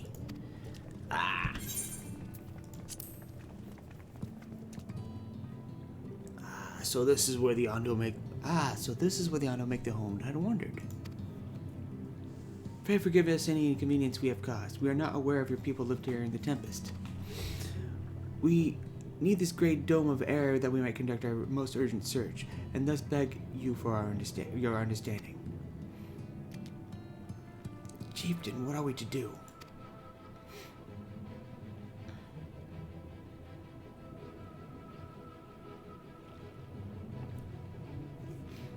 Are you emissaries of the Ancient Ones?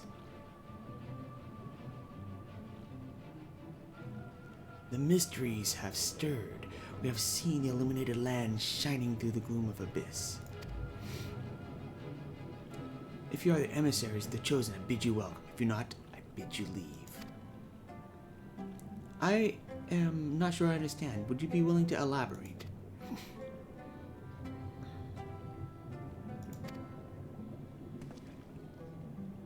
It would seem not. I suggest we withdraw for the moment.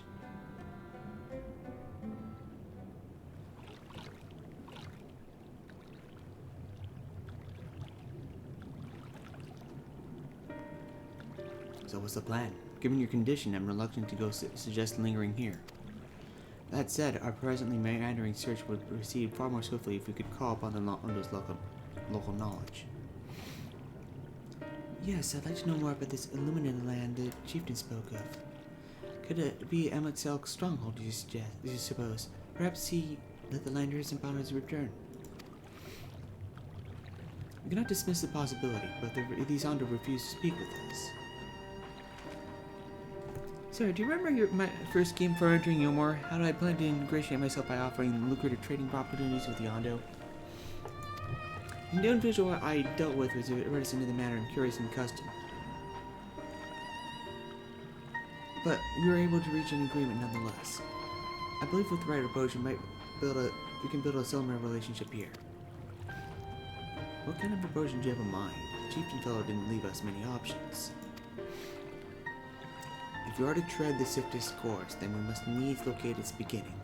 Just plain, our all-time dramatic arrival hath thrown the settlement into confusion.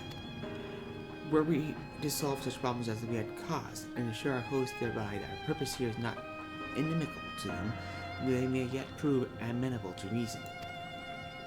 I smell chores. Very well, if it can be done quickly. What do you think? I have nothing better to offer, but I don't worry that it will happen to the Ondo's tales end up leading us to a dead end.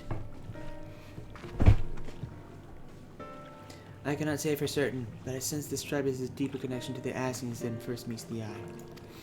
It warrants further investigation. Thus I cast my vote in favor of aiding the settlement for the time being.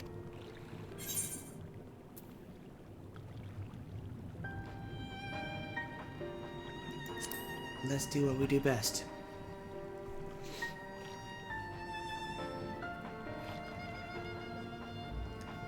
Then it is settled. Should all the play proceed with your investigations, the rest of us will see about fostering some goodwill.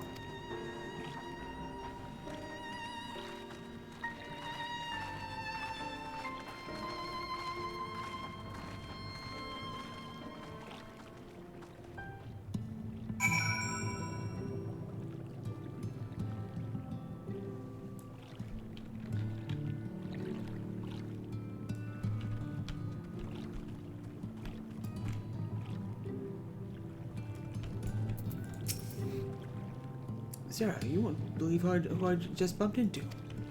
This is House. Oh, Wone, the very fellow I did business with prior to our ill-fated stay in Yomor. I waited and you did not come. Then the Mistel come, but his visits did not continue. I am truly sorry, Fausch. Oh, things did not proceed as planned. Is there aught we can do for you by way of apology? Perhaps. With the dry return, a caravan to the north is home to giant crabs. We do not fear the crab, for we are swift swimmers. But now there is no water. We run and they scuttle close behind, snipping and snapping with their claws. There are too many of them. Too many. Oh, I believe we can be of assistance there. And what of you, Sarah? If you're not fond of tasks, you're most welcome to join me. Indeed, I should appreciate the company, where the dry return has a rather ominous ring to it.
I suspected.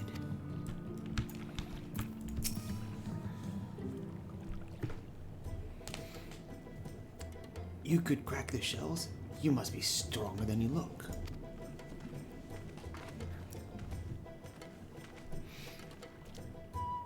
I say you've reached your quota first again. I shall never be your go on such tasks. Still, I would say that we have reduced the local crab population to a far less threatening number. My thanks to both of you. You must have a reward. Ah, nay, Poshu. This was to be part of my apology to you, remember? Besides which, the lack of water is our doing, for which we also must make an amends. When I convince you to tell us something about your village instead, I would very much like to learn more of you and your people. Very well. Before the flood came, it is said that our ancestral home was found in the seas to the south. It was utterly destroyed by the light. Only those who were out hunting survived. They swam aimless and lost until they spied buildings here on the ocean floor. Strange buildings they were, and long had they stood under the water, yet somehow they were spared the scars of time and current. These structures provided shelter for my people, protection from the tempest's turbulent waters and the predators which hunted within them. Their very existence seemed a miracle. First settlers pondered their good fortune. It was clear that the race who had built such wonders would guide their course, and from this did they discern the truth.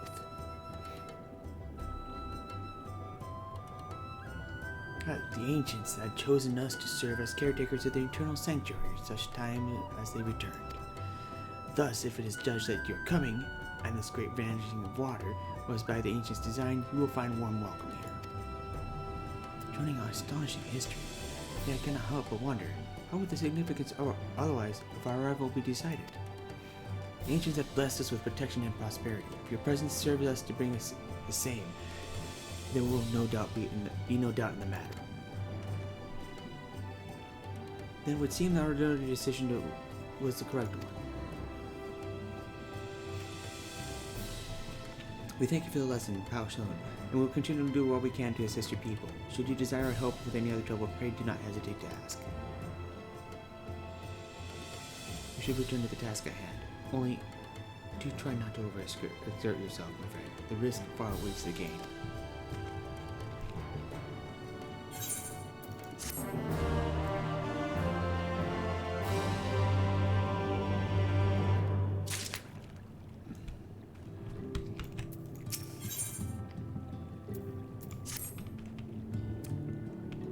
Sarah, have you learned that out of note?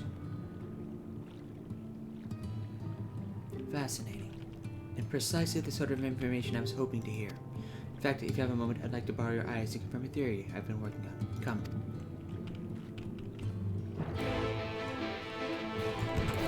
First, let's...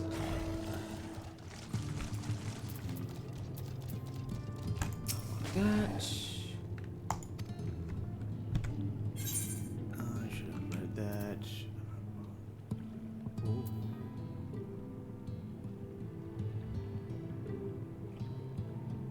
Ooh, neat.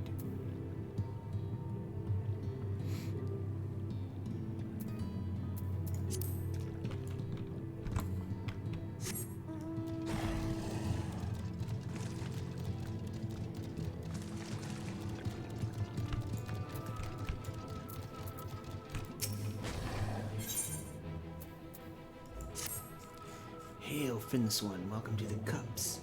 Long have I wanted to converse with one of your kind. I'm called Naros Call. How may I address you? Call me Sarah. Sarah, Eaton. I'm curious. Before we speak at length, there is something I would show you. To you. Let us leave behind the cups and head due west to come.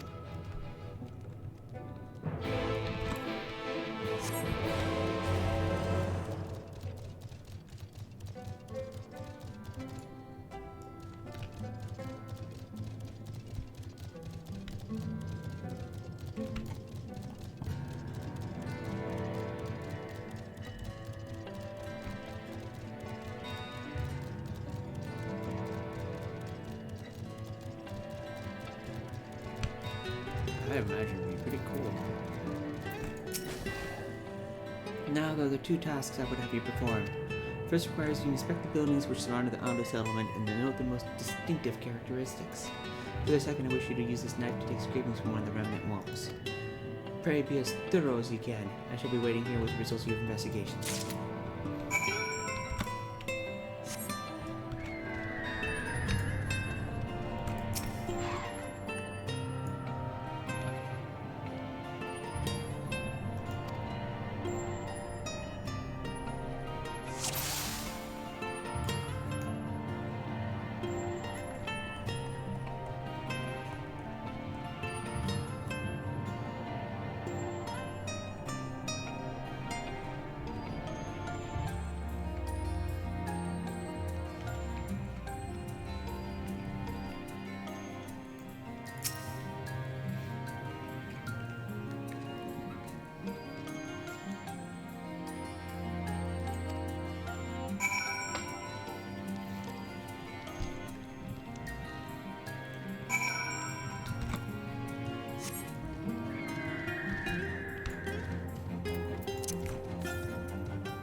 And what have you discovered?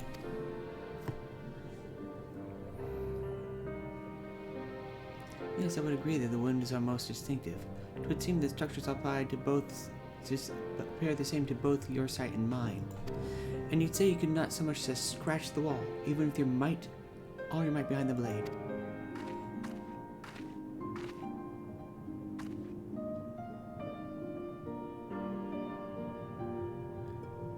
Sarah, everywhere I turn in this place, my gaze is drawn by the particular materials for which I do not have a name. The buildings you had to investigate are prime examples. They may appear to be constructed out of ordinary stone, but I assure you it is nothing of the sort. If pressed, I would describe the substance as a composite of several mineral properties blended to create the material of unparalleled durability. Even the Ronkan Empire, once the greatest power in Overhead, produced nothing which compares to this level of perfection. But if not the Ronkans, then whom? Who are these ancients the Ondo claim the architects were of their sanctuary?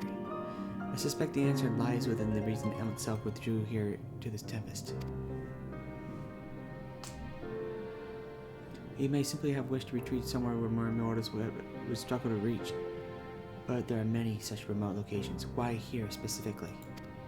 And itself is devoted to his role, and thus we might assume his choice of stronghold somehow serves the Ascian agenda. Or mayhap, it is a place more dear to him than any other.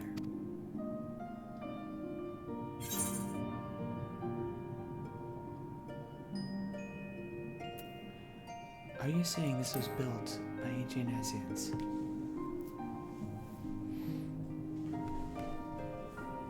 That is my theory, that these structures are remnants of a time before history, of a star that was yet whole and unbroken. Such traces in the source would have been obliterated by the succession of umbral calamities. But here in the first, they may have remained untouched for millennia.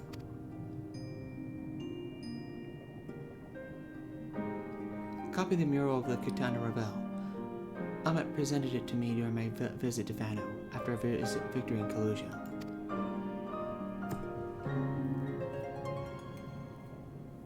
Here, in the first scene, by Emmett Selk's own words, depicts a city of eons past and disaster which befell it. The design is much simplified, of course, but do you see the similarities between its towers and those you have just inspected?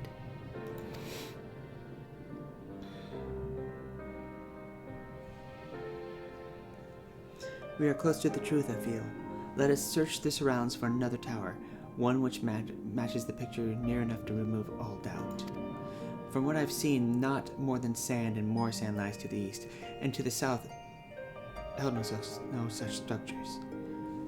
I suggest we might try our luck further northwest.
Aye, this is the mural writ large.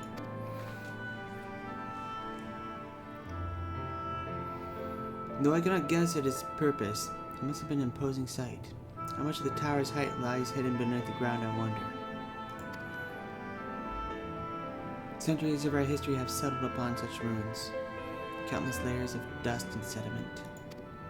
An entire civilization's existence forgotten by all except a handful of Asians. And yet it did exist. They lived here, in this city.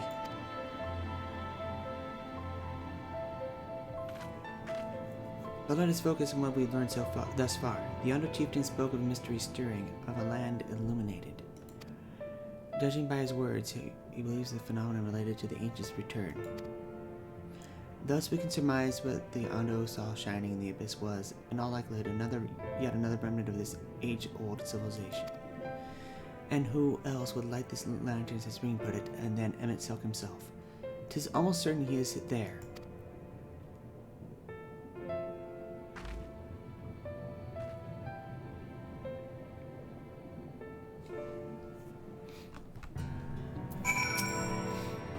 But if we are to find the stronghold in a timely manner, it seems gaining the Ondo's trust remains our safest path forward.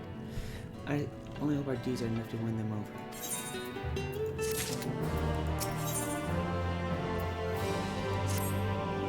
Thank you for assisting me with my investigations. I shall seek out our companions and share what we have learned. Much as I would like to tell you to sit down and leave the rest to us, your condition demands that we make all reasonable haste. If you're not too worried, it may be useful to speak with Pashaun again and ask if there's aught else he is willing to divulge.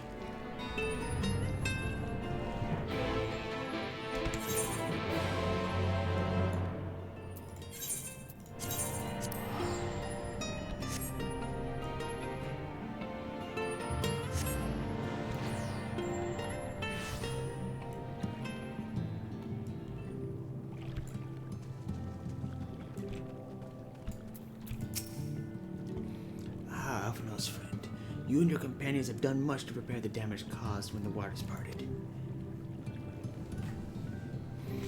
Anything else you can do? Have you been to the walls of the Forgotten?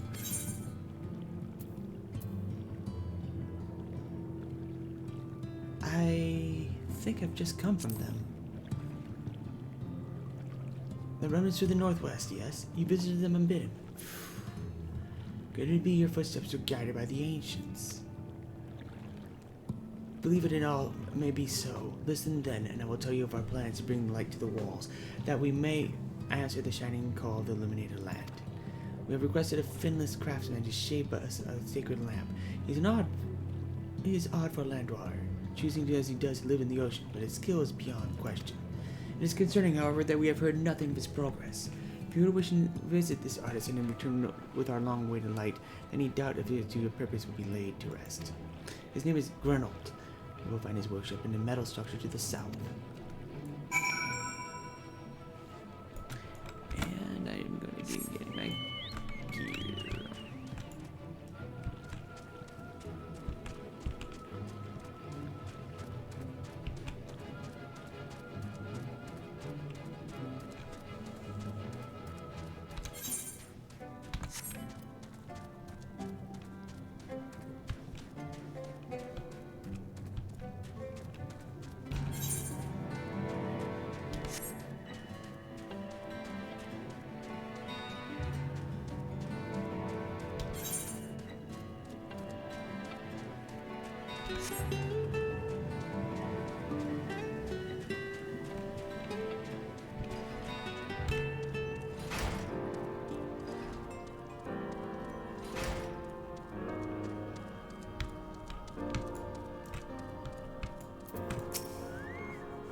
Oh, it's great, that is.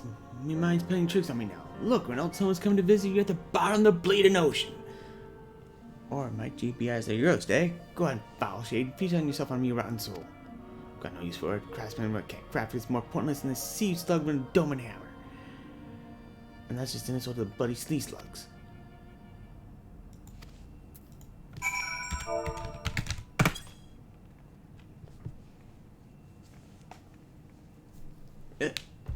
You wouldn't be trying to raise me spirits now, would you? Spirit? Not what you'd expect from a servant of the netherworld.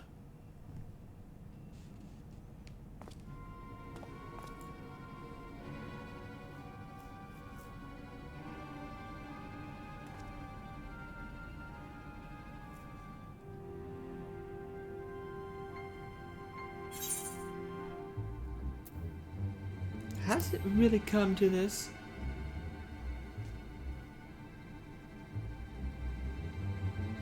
What's that supposed to be? Not impressed with you see, lass?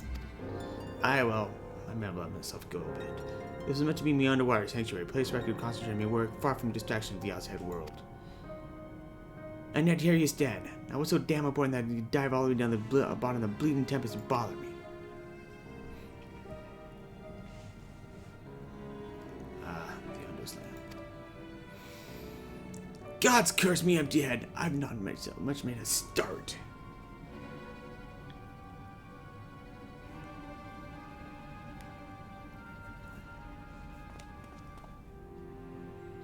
I'm worth less than a sea slug, nay, the slime left by a sea slug. Me delivered days long past, me worship but it's untouched, and I call myself a bleeding artisan. You've heard of their beliefs, have you? Bringing light to them ruins while acting with deep religious and cultural significance. And it was my privilege as a craftsman to be tasked with providing a ritual instrument worthy of occasion, but I just can't bloody well. Oh, my mood's a bleeding blank. It's like I pissed away my last drop of inspiration.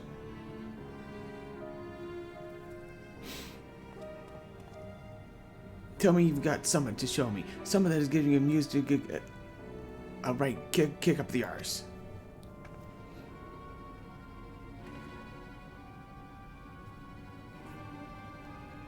I don't know when to honor the coming of these ancients, so their ancient light's gotta be ablaze with the right kind of brightness. Like the spark of life caught in a crystal. But just being sparky is not enough. It's gotta dance with joy and sorrow and the sense of hardship and dirt. You know what I mean?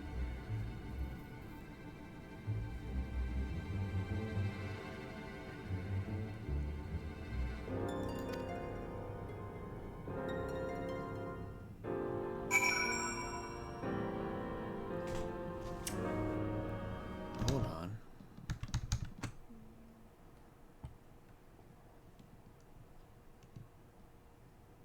Ah, I see. Okay.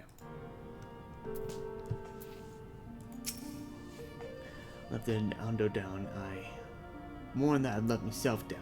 Might as well go back to mending kettles.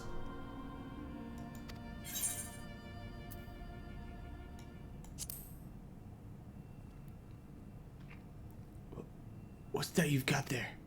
Such striking beauty shines with a heartache of laughter and transience of life, like the turmoil of history being manifest.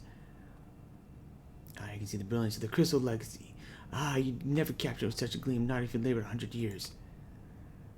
But bugger me if I don't mean to try. Where are my tools? God damn me! I must get to work before the feeling fades.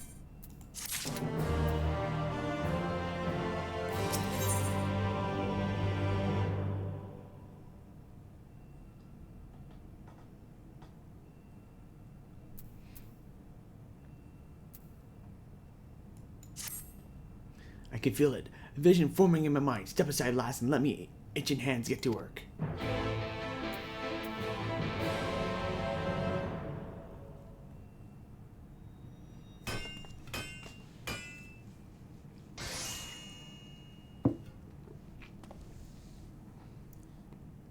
And done. I've taken the wonders the crystal showed me and channeled them to a new shape that befits the Ando's spiritual character.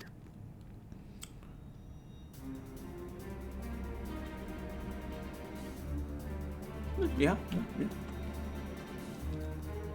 Not a bad job, if I do say myself. No, it is. And to think I was this close to hanging up my hammer after studying the craft of the ancients. I've been across the length and breadth of Northrend and gobbled every scrap of craft and wisdom I could find. And no matter what technique I tried, my work was just no comparison. I couldn't even figure out how they put them damn buildings together. Mystery for the ages, that's what drew me here in the first place. Built me a workshop and got my forges burning. Then lost me bleeding will of craft. And the gods that crystal for yours, or I might never gotten it back. I won't pry into your business, but I reckon your little miracle has been through the kind of journey that they sing the songs about. There goes the memory that speak directly to your heart. I can feel them, still feel them coursing through me. The inspiration's not fading away, it's welling up stronger and stronger. Give me the chance and I reckon I weave the crystal saga into other things as well. Look at me, I'm almost forgotten the Ondo's commission. If you could drag the lamp over to Tosh-Hath for me, I'll stay here and dream up new armaments for you to try.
Okay.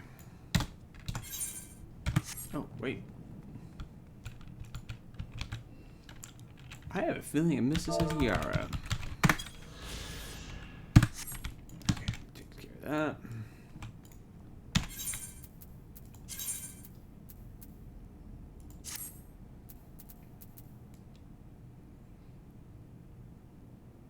I actually don't mind that.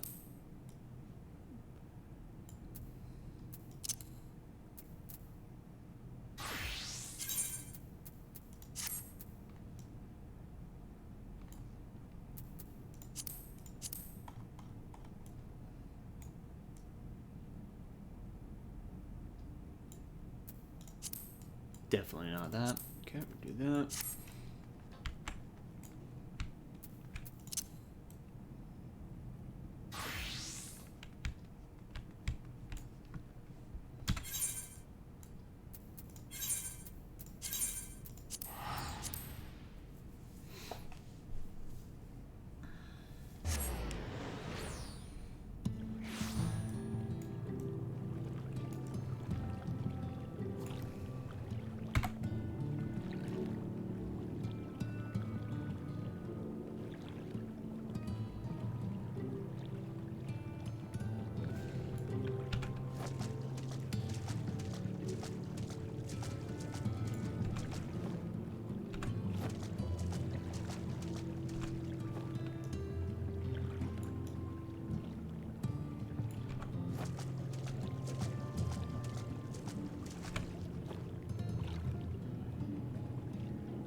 Really?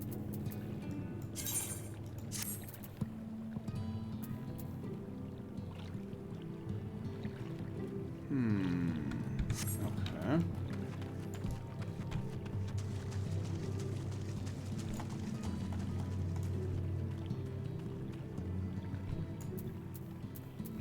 Now, what is my biggest critical? 30. 30, okay.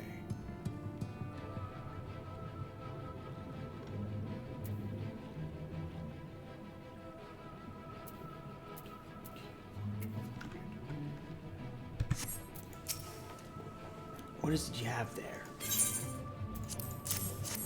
The sacred lamp! The finless one has kept his promise.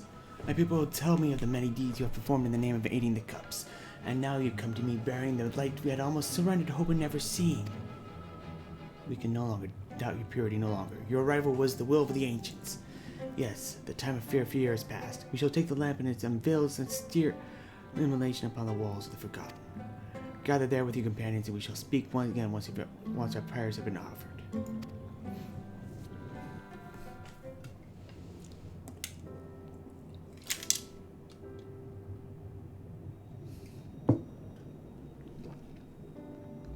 Lovely. O stewards of the Ondo, we offer up our light in answer.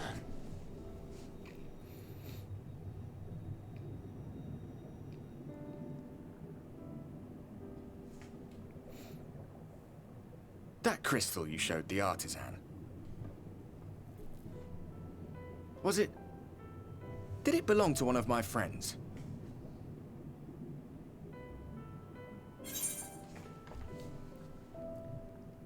I thought you were always watching. I tried to give you a measure of privacy. No one wants a spirit looking over their shoulder every moment of the day. So tell me, if you would, how did you come across that crystal?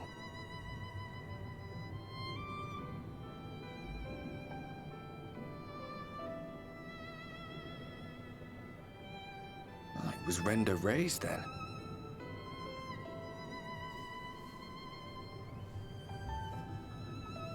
It's strange that I should learn such things now, after they're long gone. They were fine friends, every one of them. I didn't expect death to teach me so much. About them, about Seto, about you, about the hope that hides at the heart of this world.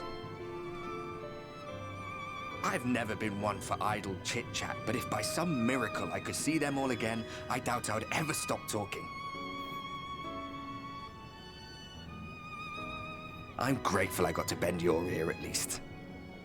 And just for that, I reckon I'll stick with you to the very end.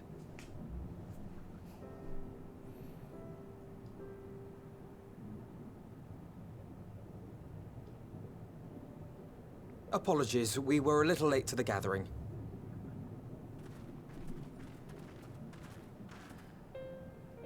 It seems we succeeded in gaining their trust. The delay wasn't exactly welcome, but at least our many hands made light work. And they seemed especially impressed with your contribution. Our hero indeed.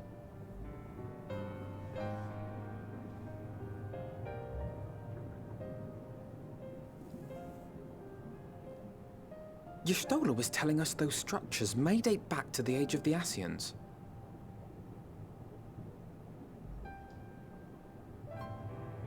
An Ascian homeland. Despite his many protestations, I never quite believed Emmett Selk was telling the truth. Nor I. But there is no denying the evidence before our eyes. Clearly this was once a great city. A home they would see restored, no matter how many tens of thousands of years it takes.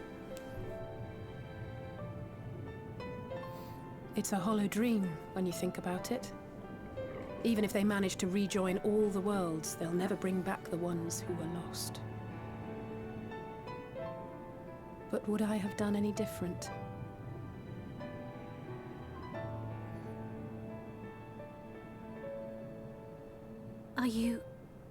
How are you feeling?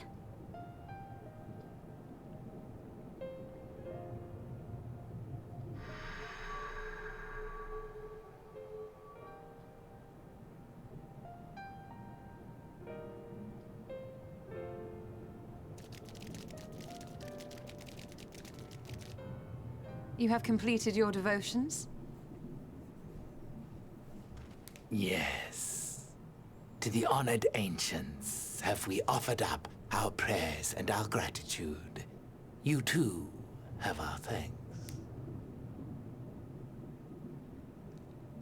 Might we trouble thee then to tell us more of the illuminated land of which thou didst lately speak?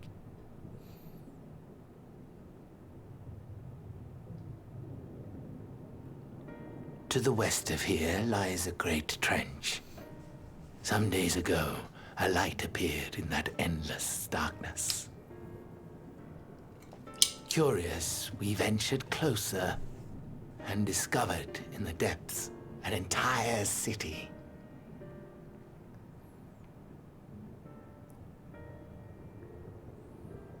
The buildings we spied were akin to our own everlasting abodes. Impossibly so. We understood at once the ancients had risen. There could be no doubt. Taken with terror, we retreated to the cups, and I decreed that none should enter the trench until such time as we received a sign.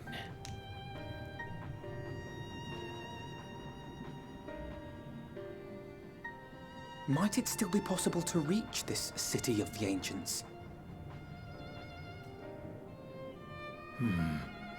With no water to drown you, a finless one could now travel there. Yes.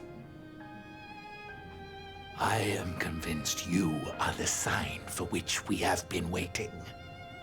My people will show you the way.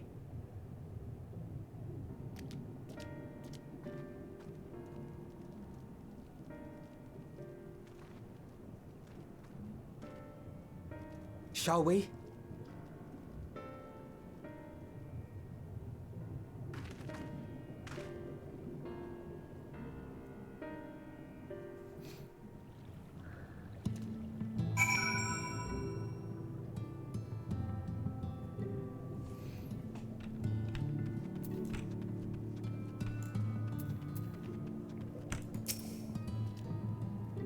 The chieftain has bid me guide your steps to the illuminated land.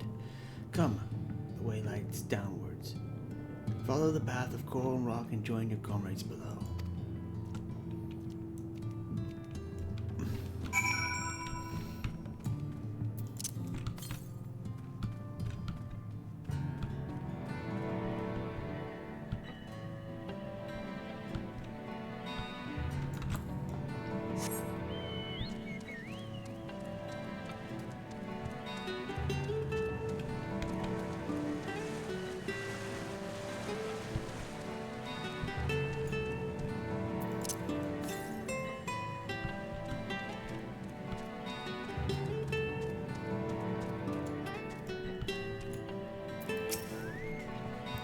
You have everything you need. The artisan fellow is as skilled as they say. You may wish to avail yourself of his services ere we pass on.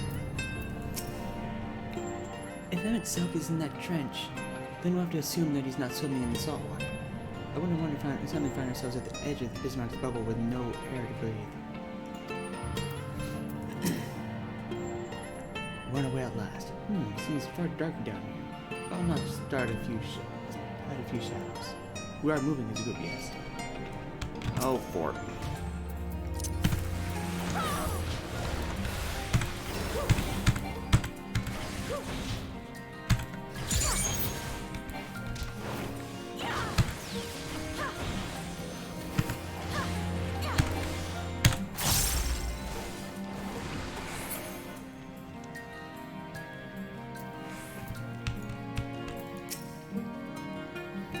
During the time I've spent helping Yando, I've been introduced to quite a few of the local varieties of sea life. We'll see monsters that may have them more apt term. Probably best avoid them if we can. Meeting Yando was fascinating. They live just like us in some ways, but act completely different in others. The way they think, the way they play. I'd love to come back here and learn more about the culture. But they don't last that long, I wonder. Emmett Silk hath made himself difficult to reach, yet every step we take bringeth us nearer to his throne. Let us not linger, lest the Exarch suffer for our late arrival. All gathered, yes. Then I shall describe the path we must take. Enter the cavern beyond and follow the wall down and down and down. Once at the bottom, find the passage showing northwest and continue west and west and west. The way is not simple. Keep your friends within shouting distance and do not stray into the deep. Just before the journey's end, you will find the Caliban cap and the barrier we place at its mouth.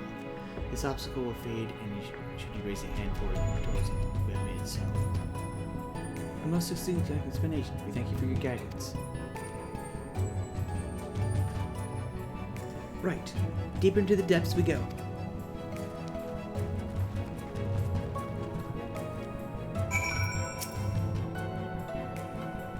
Once in the cavern beyond, we must follow the way all the way down. At the bottom, you find a passage to the northwest, followed far to the west.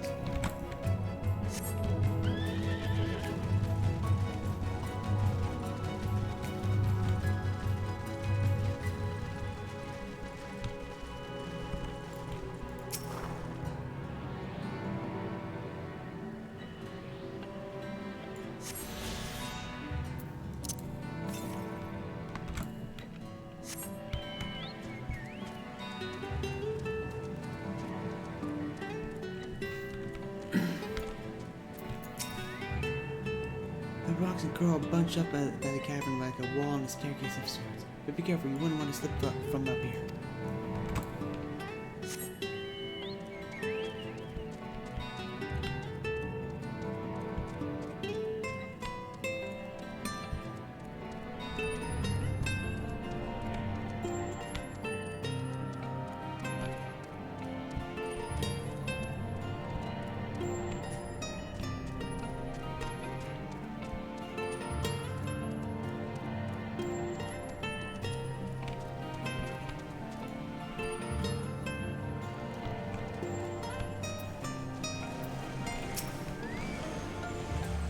I'm pretty sure this burst of water could carry you clear up to the top again. But we need to try.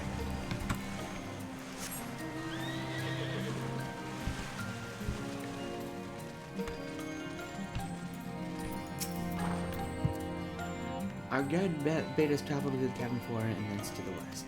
Yet 'twould seem that these twisting tunnels defy such simple instruction. Rather than rely on direction alone, I suggest we scout with care and relay the path ahead to those who come behind.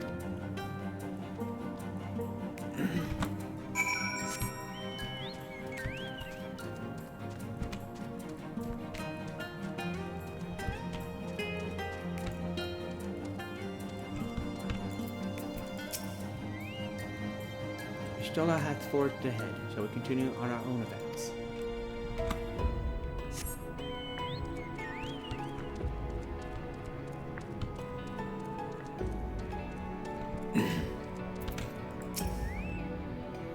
The rock drops off sharply here, but I should think this coral is thick enough to serve as a bridge.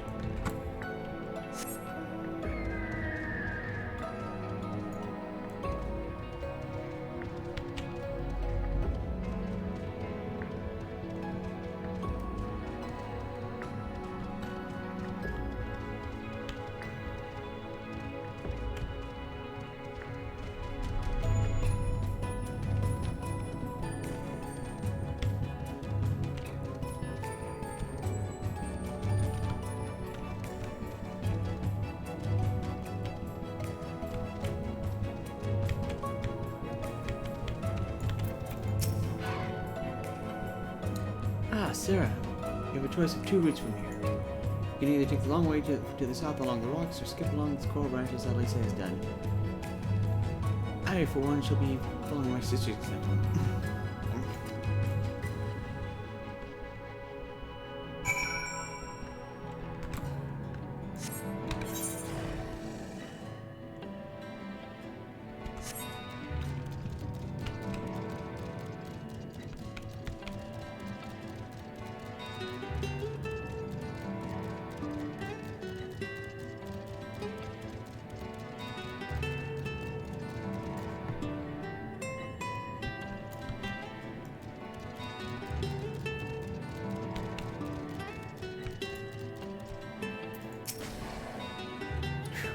Not to it. Alicia has already gone ahead. You should catch up to her.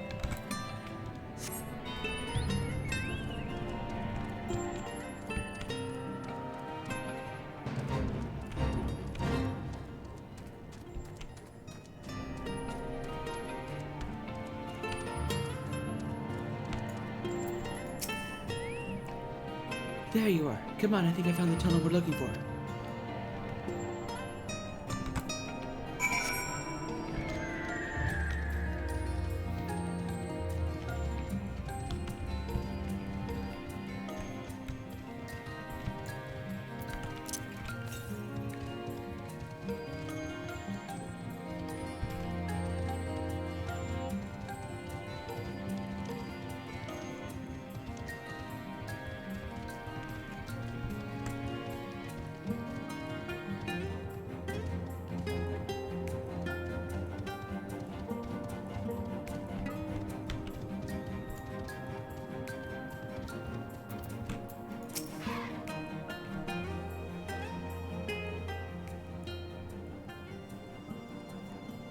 Here.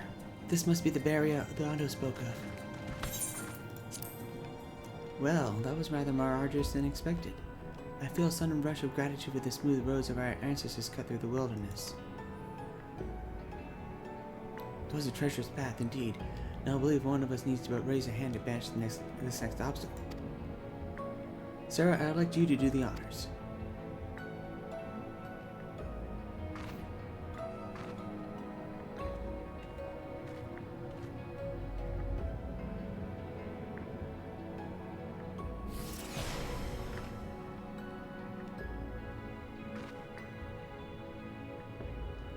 Gone, just like that. I suppose we should head in.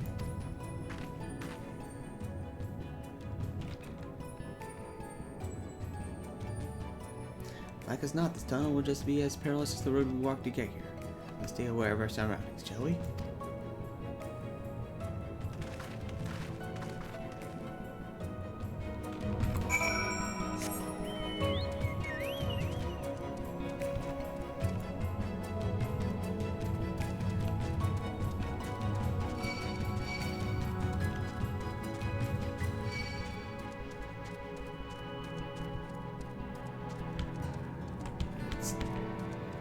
Drop it. Come on!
Is a very long drop. Please, no hurry jumps over the edge, Sarah. I don't think my heart could take it. Going again won't let me.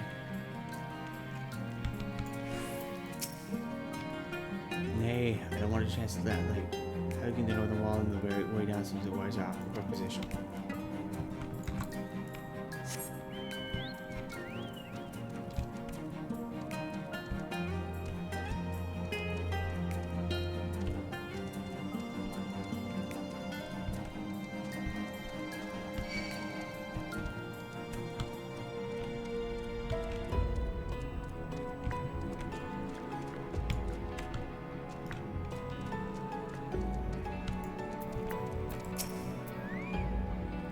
Where are their footfalls, my friend? The road takes us ever onwards into a very deeper darkness.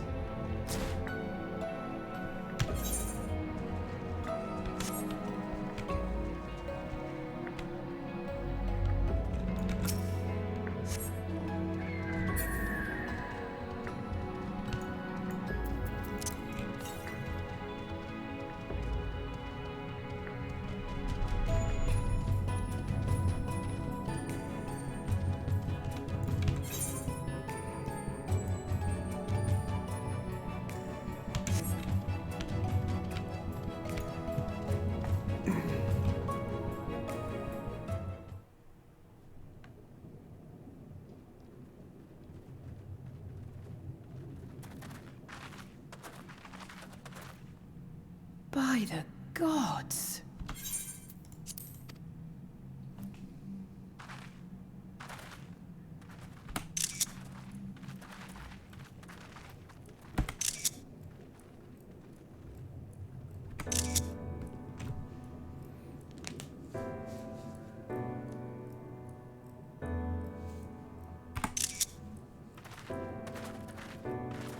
When the Ondo spoke of a city, I did not think they meant an actual city.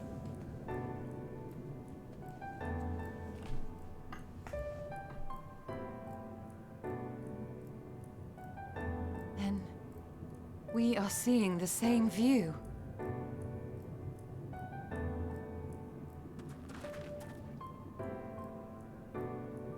The remnants in the Ondo settlement were solid material structures. But these...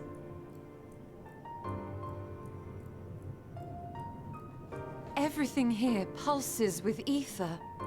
'Tis an enchantment on a monumental scale.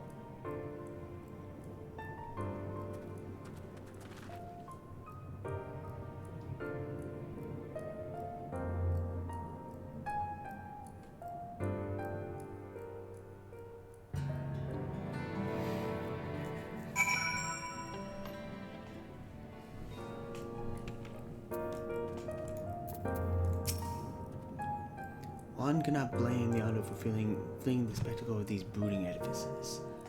We, however, have not the luxury of fear.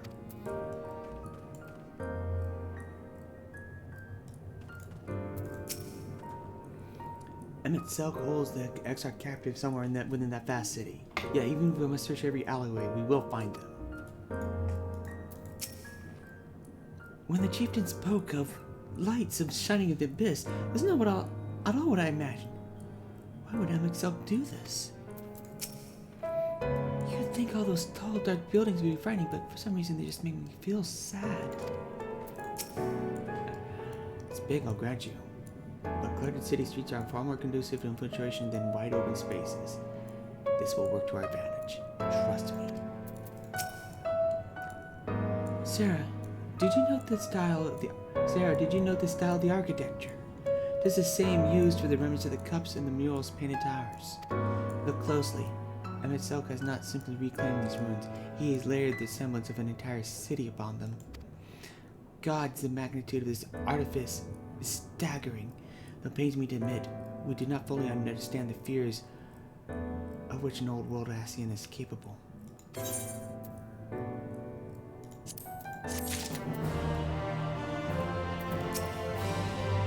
found a destination for how to descend to the city itself.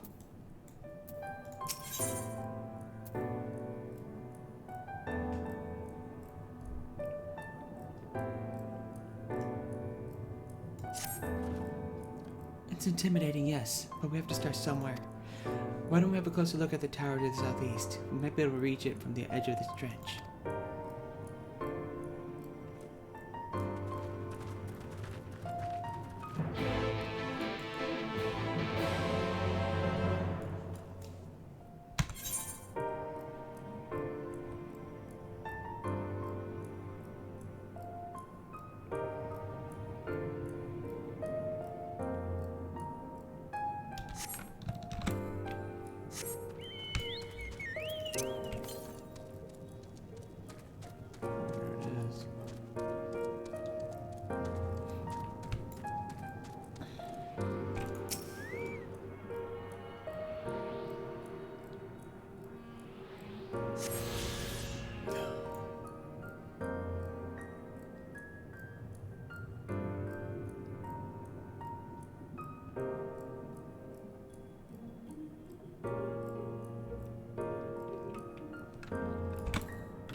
Look at the size of these doors. Now I know how much big this must feel. Sarah Eaton recognized. Welcome to the city of Amarat. Will you be riding the lift? What? Did the building just welcome you? Mayhap knows it is not so passing strange. Did Emmett not invite Sarah to visit his abode? 'Tis plain that coming was expected.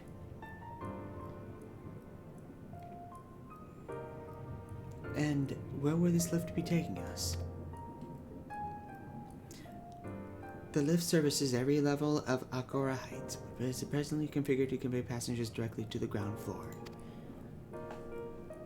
Well, there you have it. In the absence of a few hundred yalms of rope, we have no little choice but to accept the offer. With the emphasis on we, I'm not about to let you walk into that place alone.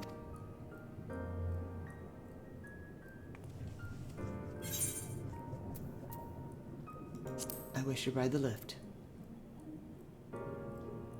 As you wish, the lift will arrive shortly.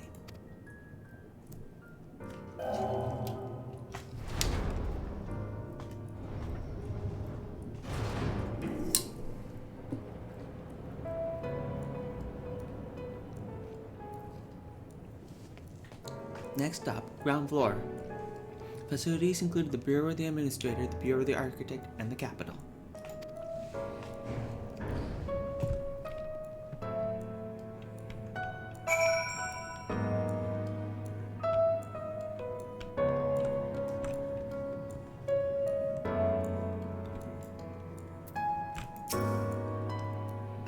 I just can't believe how tall everything is.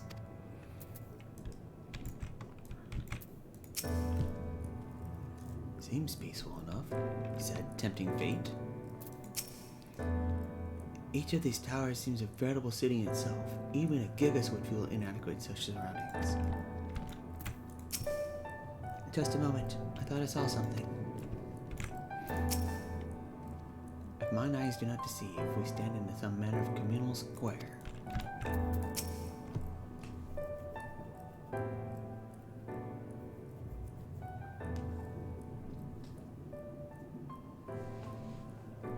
It's only at this distance you start to realize just how big the buildings truly are. What did that voice call the city? Amarat? Look over there.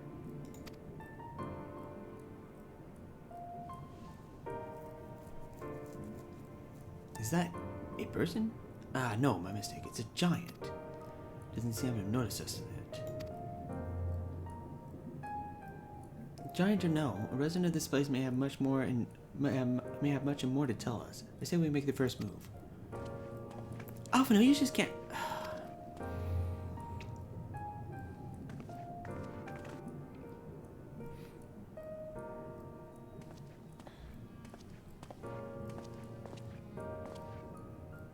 But excuse my boldness, might I ask you a few questions?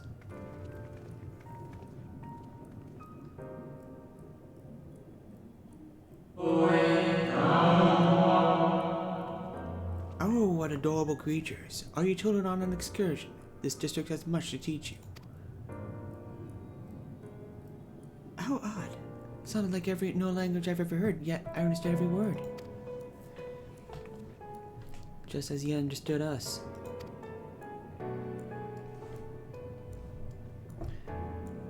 And which district is this exactly?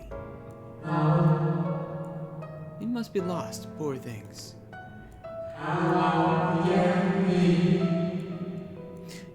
You stand in the Paulilarite district, wherein lie the institutions most vital to the management of our star.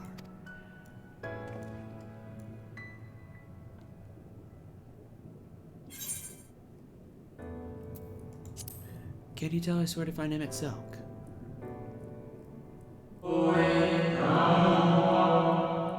Ah, I see. You've come to marvel at the workings of the Convocation of 14.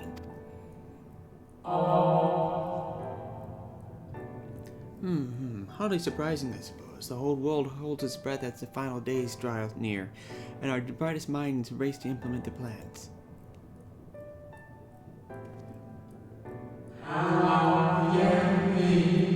Thus, you must understand that getting an audience at this time will be next to impossible. You should hurry home now, before your families begin to worry. Do you need me to walk you back?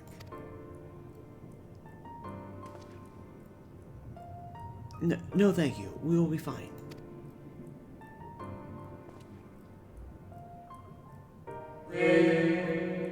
Very well. Take care, little ones.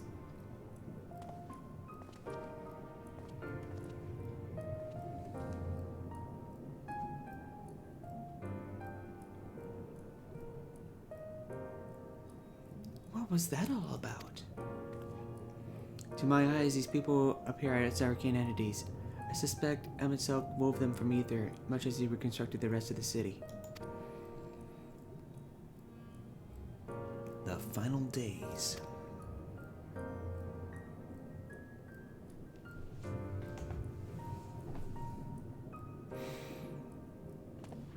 Such words well befit the oblivion described to us by our Asian foe.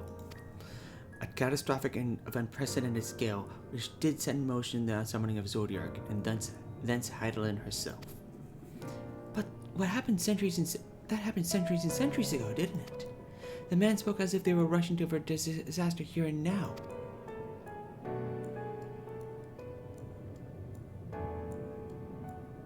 Unless, for these people, the distant past is the here and now. I believe thou hast the right of it, Master Alphino. This ethereal Amarat and its residents appear to be the phantoms of a different age. Emmett Selk has resurrected a memory, a moment in time from before the star was sundered.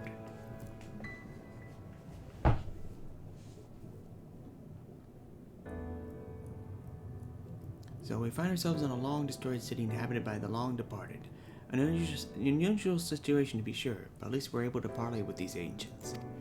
In fact, they may seem downright eager to chat. I say we use this to our advantage. Split up, strike up some conversations, see if we can learn the location of our quarry. And while we're at it, wouldn't hurt to wheedle out a few more details regarding this Convocation of 14 and their impending disaster.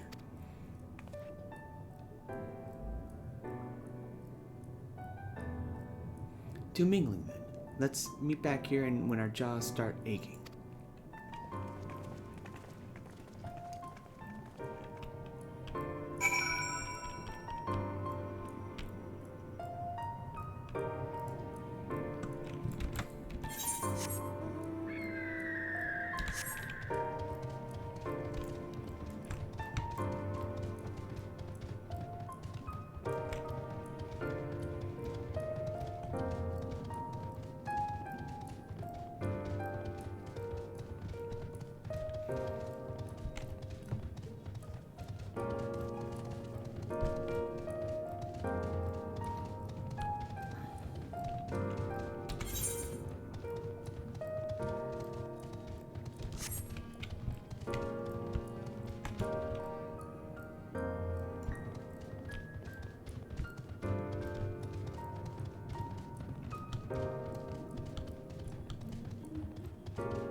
One can never be too young to take an interest in the rhetorical arts. Welcome, little one. Welcome. 'Twould seem that Hall is a host of most precocious visitor this day. And what, pray tell, shall be the subject of a discussion, young one? Ah, the Convocation and the handling of their common peril. 'Tis only natural that you should have questions. Shall we begin with the members themselves? As all know, the 14 are the wisest and most puissant among us. They are stewards of order, responsible for decisions which keep the star turning season after season. Be it the speaker, the Habre, or the emissary, the Ludibus, each seat is occupied by an elected sage of surpassing intellect. Logrif, Mitra, and Emetzelk. Their individual titles have, as a gesture of respect in a matter of tradition, become synonymous with their incumbents. Thus, it is with great incredulity that I greet the recent rumor that the seat of the convocation is soon to be left vacant. Proven true, it would be an unprecedented development, and a testament to the immense pressure under which our saviors are toiling. In any event, I for one am confident that they shall deliver our star unto salvation.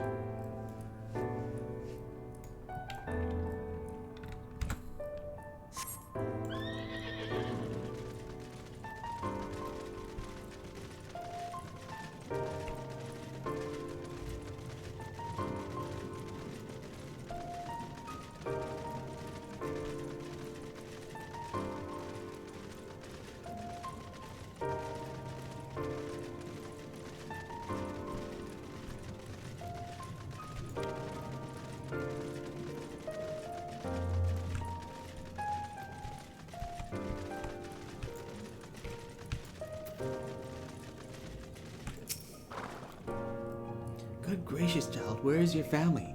You should not be alone at a time like this. Run along home, quickly now.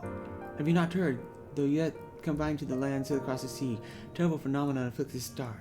They're calling it the final days.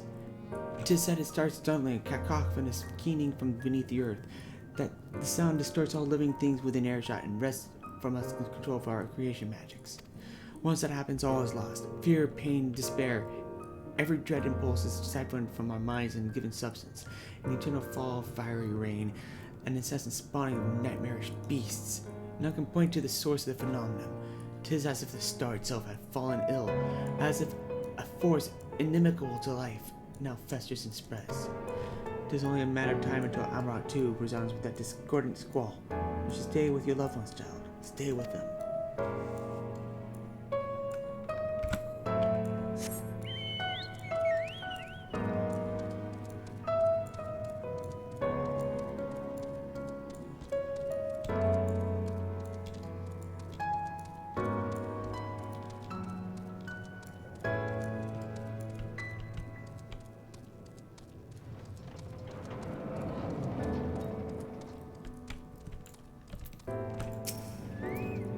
This is the burial of the architect.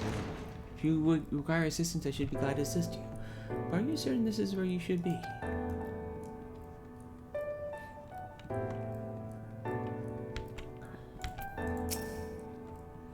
An audience with them itself? I'm afraid you have the wrong office, little one. Besides, you will be far too busy to field the questions of a curious children. Surely you've been told of the looming catastrophe. Every resource ever available to the convocation must be spent upon ensuring our world survives. They have yet to make an official announcement, but it is said that the 14 are moving forward with a plan scarce of credible proportions, one which promises to grant will to the very star itself.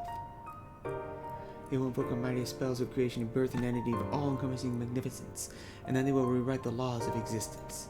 'Tis a huge undertaking, and must be completed ere the corruption spreads this far. Thus I say to you again, do not hold out hope for an audience.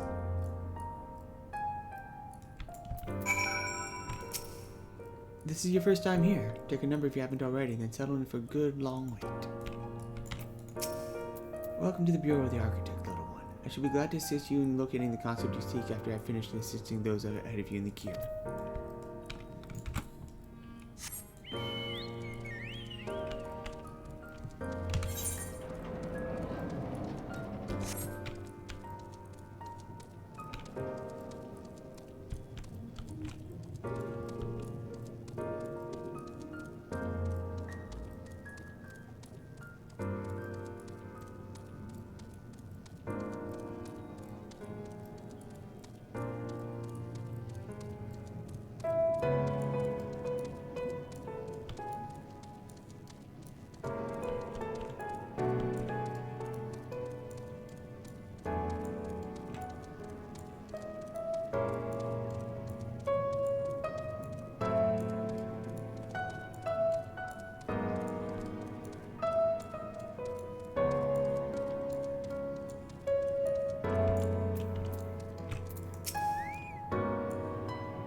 that was an experience. I was never fond of being treated like a child, but it did make asking questions less suspicious. Sarah, if I was not certain before than I am now, the people of the city believe they face an end of the world. I cannot imagine what purpose compelled him itself to create this ancient Amaranth. And yet, I fancy I hear his words to us echoing through this open trench. You would have his story known.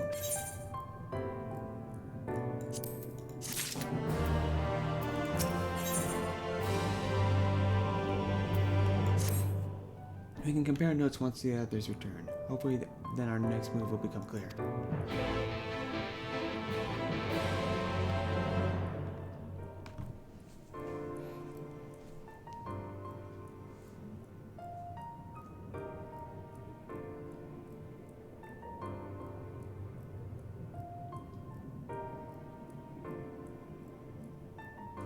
It would seem our conversations were much alike. A looming disaster, creation magics running rampart, and this convocation's efforts to bring salvation out of chaos.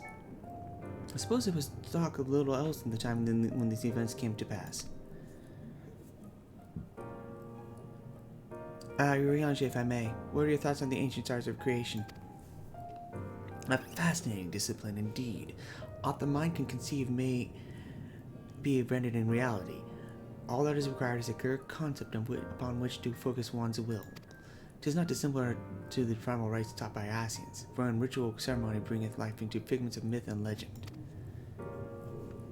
I see we arrived to the same conclusion then.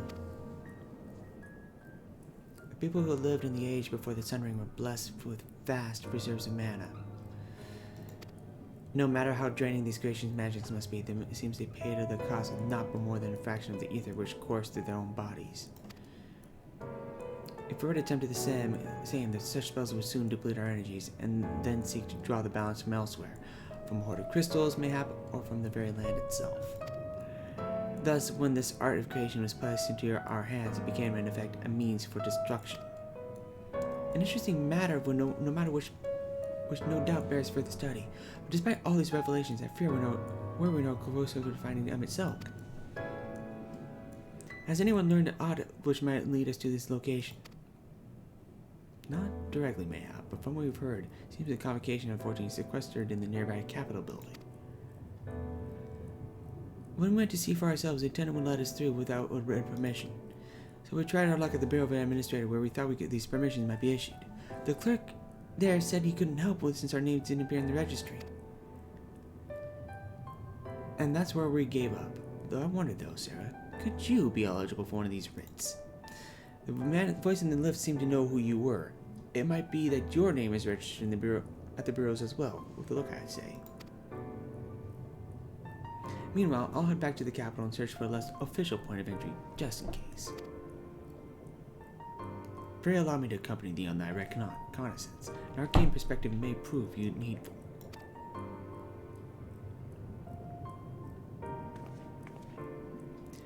I'd like to speak more with some.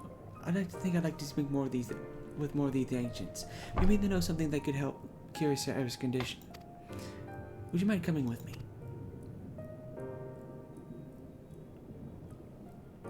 Of course I don't mind. Just lead the way.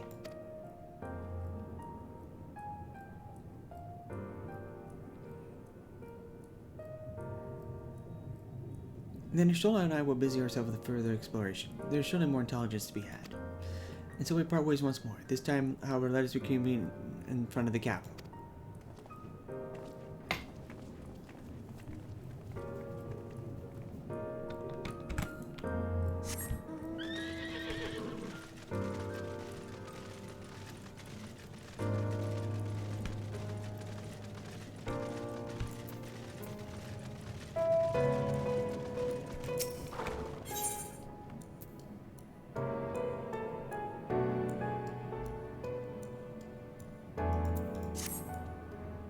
I must say, little one, those garments you're wearing, they were your own original concepts, I take it. Clearly that's me, given their rather singular flamboyance. I would never dream of stifling a fledgling clerican's creativity, but to parade about cultivated individuality is hardly praiseworthy.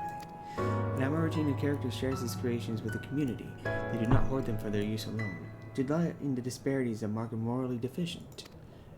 disparity engenders feelings of want and resentment, which degrade the bonds of fellowship. Thus do we encourage creators to share and share alike, else we risk kindling in the embers of covetousness and violence that ever smolder in the hearts of all.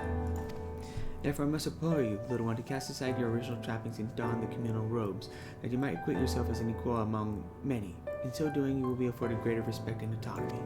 Worry not, this is a simple affair. Recall seeing a gentle soul outside the Hall of Rhetoric, carrying robes perfectly suited for one of your diminutive stature. I'm sure they will be glad to share their wealth with you. But hurry, do hurry, little one. The eyes of the collective are ever watching and weighing your worth.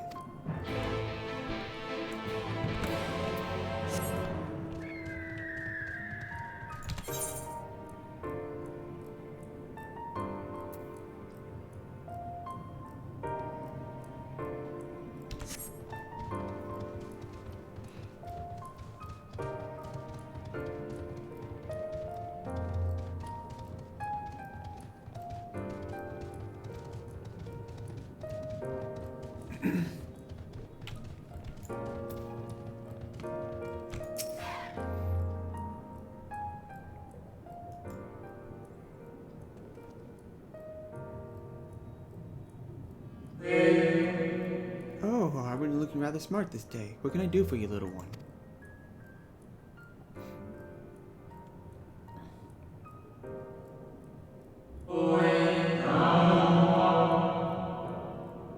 Robes deserve the need of your ensemble. Ah, how prudent. Alas, I have nothing I can offer you at this present time. The ones your associate saw me carrying earlier were a failed experiment. I never intended to make them so small, so I disposed of them shortly thereafter. A failed experiment?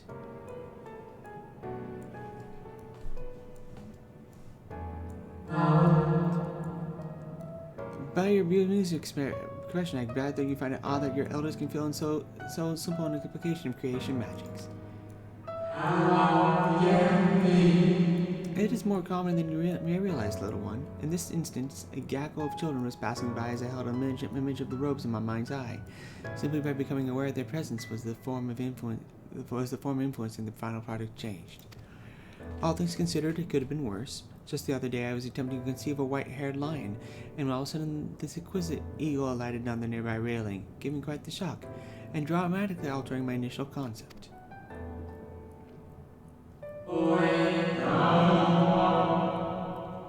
Yes, indeed, it was a most unexpected development, but not altogether an unwelcome one. Great strides are often born from unexpected impetuousness. But even inspiration has its limits. For all the wonders we have wrought, I do not wonder if we will ever come to a time when we have fully explored the potential of our powers, when there is truly nothing left unmade, and the only iteration and imitation and stagnation remain. But such esoteric matters need not concern you, little one. For now I would encourage you to embrace your creativity and work your magic without fear or failure.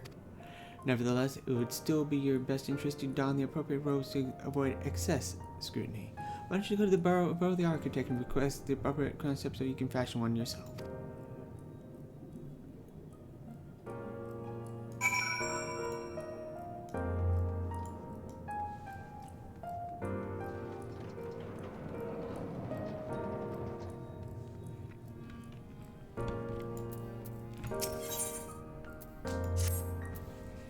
Greetings, little one. Come to debate, and at so young an age. How wonderful. Shall we retire to the benches and settle on a topic? Oh, my apologies for jumping to conclusions. My friends are not quite as fond as a hall of rhetoric as I am, so I have a habit of chatting up any potential conversational partners. So you're not here to debate. I presume you're here to learn about the mysterious and esoteric going-ons here. It will be my pleasure to act as your tutor in these matters, if you will indulge me. The Hall of Rhetoric, as its name indicates, is a place where citizens may freely gather to discuss and debate all manner of topics. This central forum is ideal for open discourse, but smaller rooms are available for those who desire more intimate conversation. Oh, and there is a wealth of reading material concerning rhetorical techniques and history penned by the greatest minds on offer as well, should you wish to refine your techniques through self-study. To my mind, however, rhetoric is a living, breathing thing that is best experienced in the moment of conception and execution. Perhaps a demonstration would best serve to further your education. I saw a contemporary mind engaged in a lively debate earlier, just outside the hall. Go and see if they're still there, and wish you them my personal invitation for a friendly battle of wits.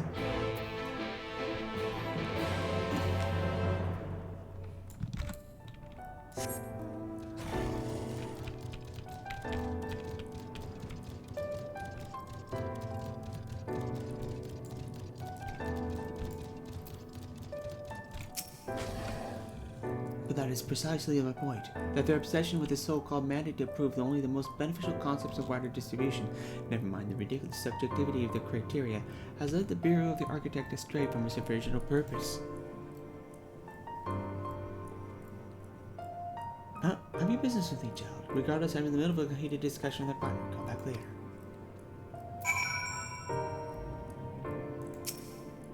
No, my position has nothing to do with the intrinsic value of unique identity and whether or not it is retained. Rather, I posit that the reproductions of a given concept are inherently imperfect, and thus they are themselves unique, albeit in a minor but significant degrees. And, most importantly, this variance is not to be condemned, but celebrated. Better that than strive in vain for an impossible standard that, even if met, would leave us lesser for lack of diversity.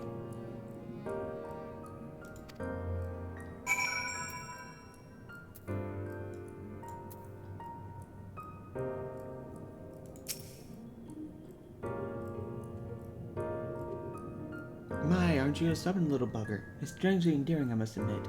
But we have all the time in the world. Why are you so insistent that we speak with you at this very instant? Ah, you are acquainted with that chatterbox. I suppose I do owe them a debate or two. Now's as good an occasion as any, so be it.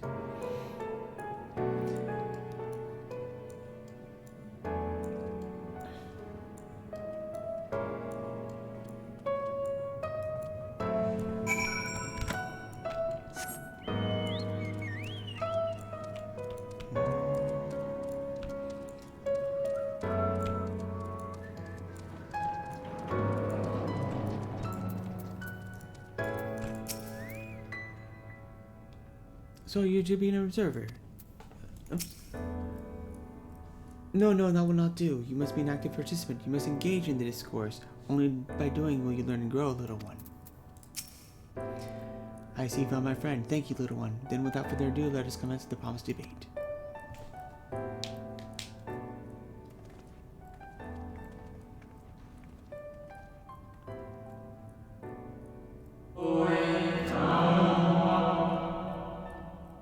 As to the matter of the subject we shall debate today, I propose the recent calamity which has befallen our friends across the pond. What say you?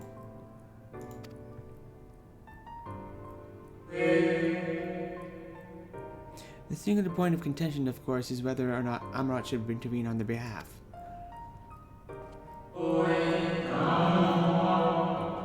I believe we should. The scale of the disaster which threatens the distant metropolis is of a scale heretofore unseen, and so equally considerable resources must be committed to countering its effects.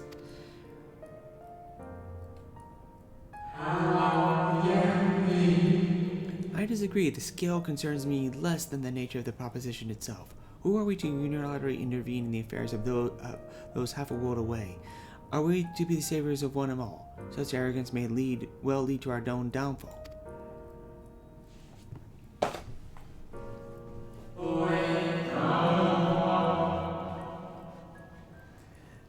Why, I understand your concerns from a philosophical standpoint. I fear you're too quick to dismiss the practical considerations out of a desire to maintain an most unassailable moral authority.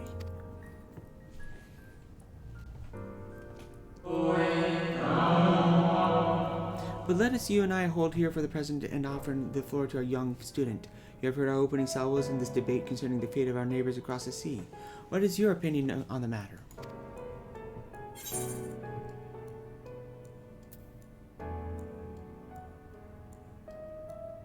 To ignore the plight of those one might conceivably save is not wisdom, it is indolence.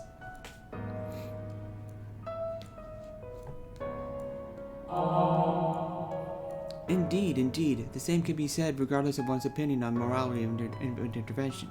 There's a clear and undeniable benefit in Amarat using the situation as a testbed for our newest creations, that we might develop and refine our defenses against a potential threat to our own fair city.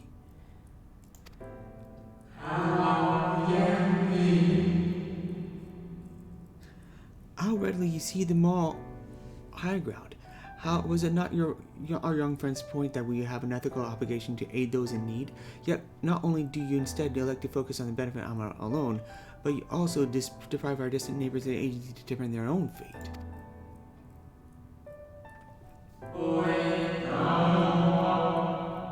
You misunderstand me. What benefits Amarat benefits all creation, I firmly believe, for the knowledge of our wisdom when we stand to gain from intervention can be then shared with others, empowering everyone and more effectively amount to similar trials in the future.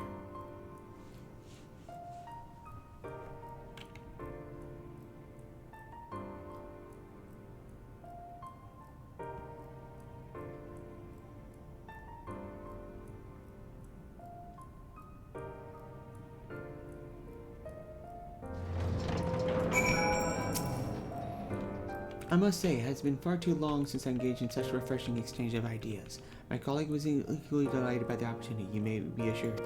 Some decry it as little more than an academic exercise. After all, we failed to reach a meaningful consensus. Or I dare say the mist of forest for the trees. Are we not more enlightened by the experience? Have we not been exposed to a greater variety of viewpoints? Is there not value in this alone? I truly believe we are blessed to be a part of a society that exalts the free exchange of ideas and that encourages active participation in the public discourse. This may have been no more than your first foray into the exciting world of rhetoric, but since you have been the soul of a debater in you, you may well have the potential to change Amarat in ways no one ever thought possible. I shall be watching your trajectory with great interest, my young friend.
Greetings and welcome to the Bureau of the Architect. Are you in need of assistance? It would be my pleasure to answer any questions you might have. To your left is a counter where you may submit registrations of new creations. To your right, you might find a counter where you may requisition concepts on file.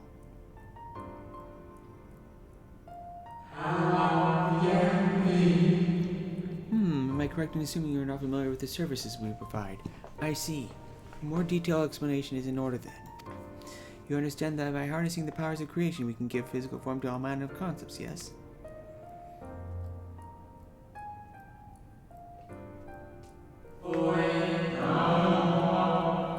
Picture a bouquet of fresh, fragrant flowers, all the colors of a rainbow. Now picture those self-same flowers formed in the delicate crystal, possibly fragile and radiating hues beyond the visual spectrum. Every day our people push the boundaries of imagination to conceive new and striking designs like these, with the limits to what single individual can shape with their abilities alone. Those who harbor greater ambitions may offer their concepts to others here, that they might with the strength of many accomplish what one cannot.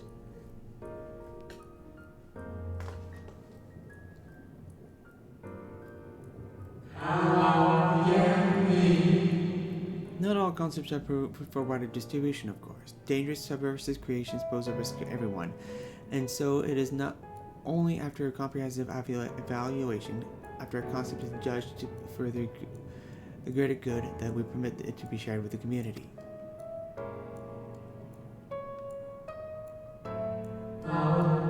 Do you understand, little one?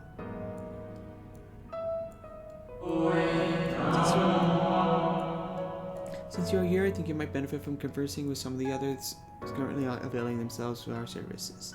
Why don't you go and speak with some of the citizens waiting for the registration to be processed? Much as I like to believe my explanation is more than sufficient, I expect you may gain greater insight this way.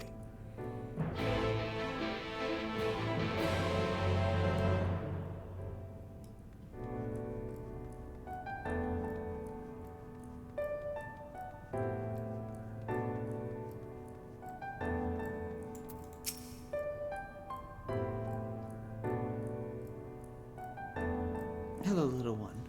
So rare to see one of your size roaming around here. Come to learn about the Bureau, are we? I am here today to register a new creature, boneless and with sunlight translucent skin. It drifts through the air like a dancer on a summer breeze, and its tentacles trailing behind. It utilizes gas bladders to propel itself from place to place, you see. I'll admit it's not the most elegant of designs. I'm not terribly rejected, quite frankly. But what can I say? Take pleasure in conceiving unorthodox designs. A beginner like you shouldn't take after me, though. If you're looking to pick up new tips, you should probably ask someone else. Ah, is that my number they just called? If you'll excuse me.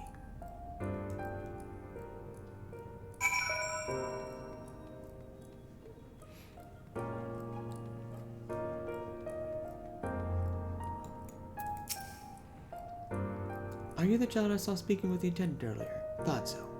So young and already so eager to learn about the concepts and creations. That curiosity will serve you well, little one. I've been created with a few popular concepts, I'm proud to say, hoping that my latest will be equally well received. Autonomous figures. I say my latest, but really it's the product of many others' efforts and individual insights. But such is the case for every masterwork, I reckon.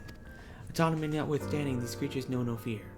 They are wholly devoid of emotion and will, without hesitation or resistance, engage in any dangerous activity, even if death is assured. There's a beauty in that, I think, and I hope the officials will do so as well. I tell you, there's nothing more nerve-wracking and thrilling than the waiting period before you receive the result. I love it and hate it in equal measure. Anyway, that's all I've got to say about it. If you're still keen to learn more, why not pester that worry word over yonder? Come to think of it, I think their particular creation was designed to appeal to children.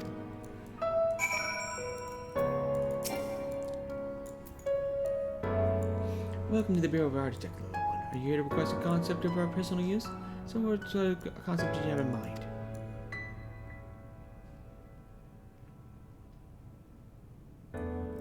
Ah, communal robes. That should take a moment to prepare, but before I fill your request, I should caution you. Pardon me for my asking, where your potential is, relatively low, is it not? We are trained to assess these things, and I fear you do not possess the ability to express.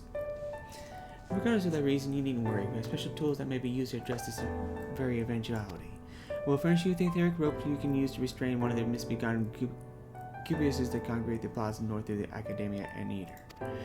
You will need to awaken your quarry before you can reliably blind them, but once you have, you can repurpose their energies to create your own robes.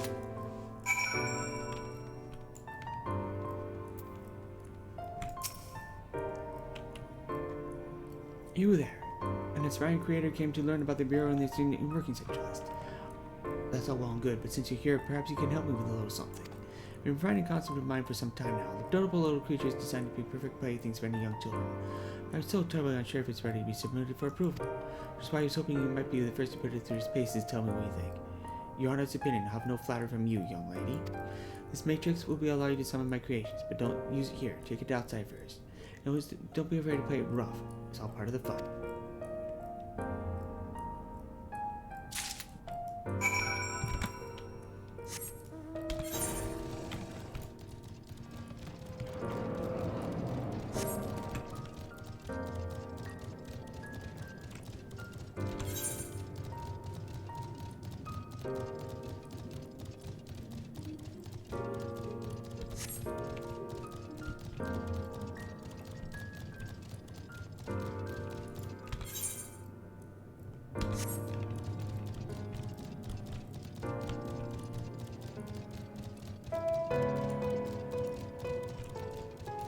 Those off.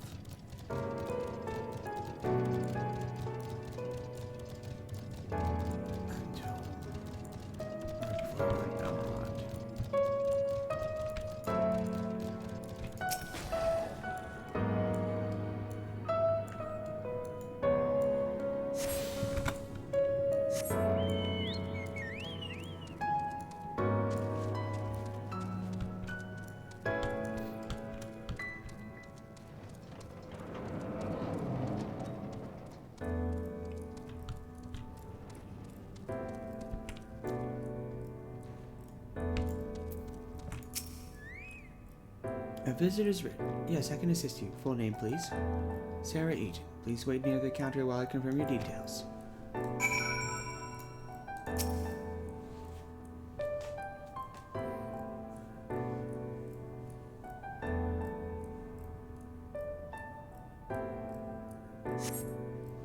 Sarah Eaton, your application is ready for collection.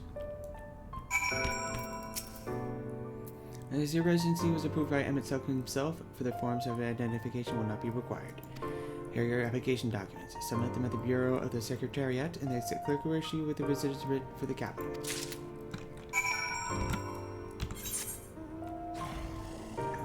Okay, so I can't do this now.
How did you find my lovelies? Were they as delightful and engaging as I hoped? Tell me everything, spare no details. I say, they spouted nonsensical phrases and attacked you like the mad beasts. I was distressing and not at all like what I intended. My sincerest apologies to you, little one, for all the unpleasant experience. Still, from these experiences do we grow stronger and wiser. I look forward to the day when you try your hand at creation too.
Welcome back, little one. Did you succeed in binding a Cubus?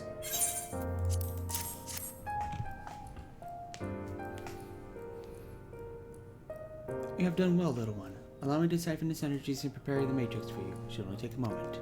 Here you are, a creation matrix that you may be used to generate your own robes.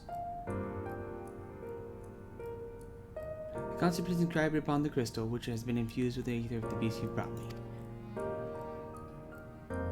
What? Why are you looking at me as though you do not know how to channel the powers of creation? It is natural as breathing. Even a newborn babe has instinct. Even if the potential is lacking, as one of our people, you should surely know what to do.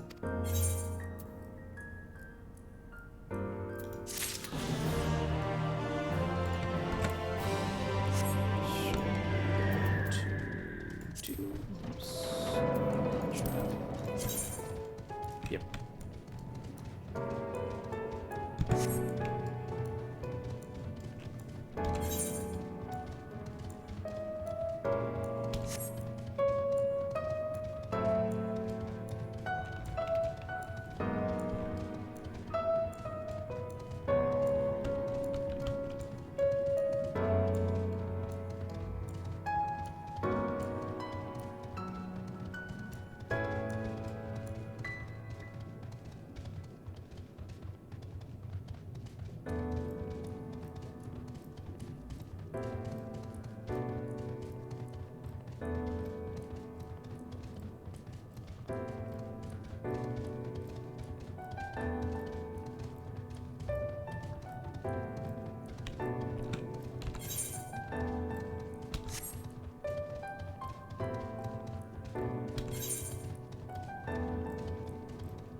Next, please.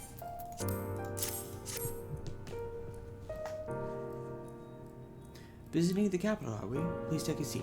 Your name will be called once the application has been processed.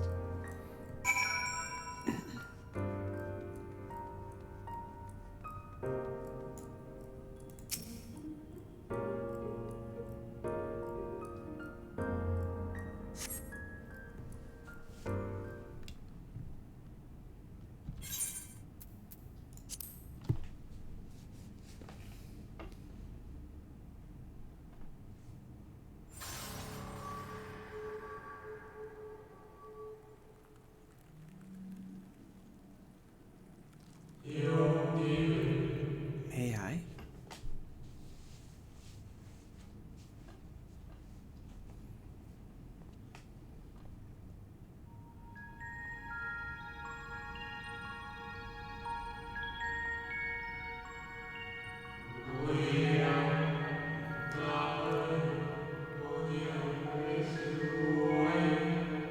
You, I think, are from a time beyond ours. Have you followed in the steps of itself? Nay, there is no cause for alarm. I am simply a shade, here and not here.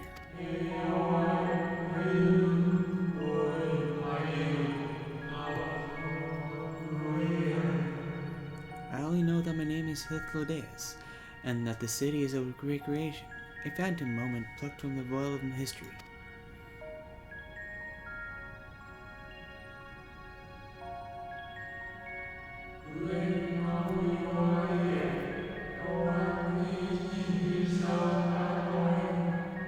These others seem unaware of their pale existence. But I wonder if Emmett Selk's mind was distracted when he came to my reconstitution.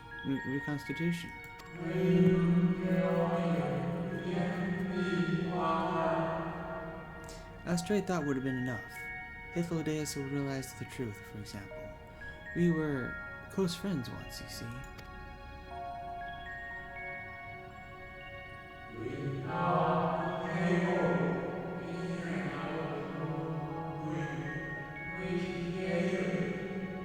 Yet, in spite of my perception, I play the same role as all the rest. A bit part, meant to bring color and noise to this well-crafted stage.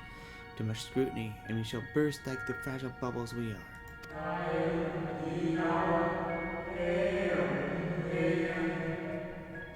Thus I tell you again, my presence is not to concern you. I wish only to share your company whilst we wait.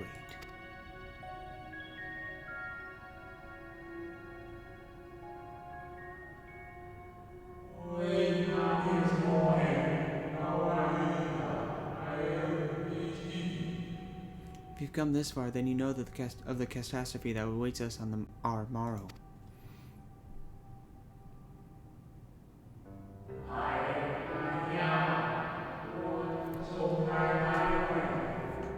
The final days, what began as isolated incidents, soon swelled into a world-spanning threat.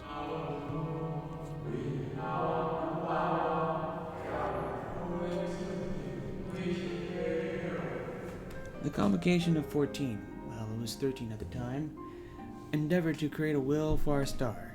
It would repair the fundamental laws of order and halt the spread of destruction.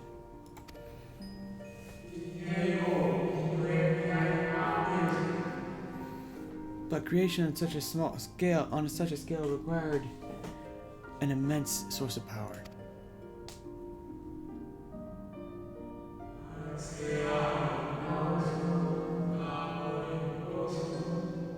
Of those of us who still lived, nearly half have offered up their lives in the name of salvation.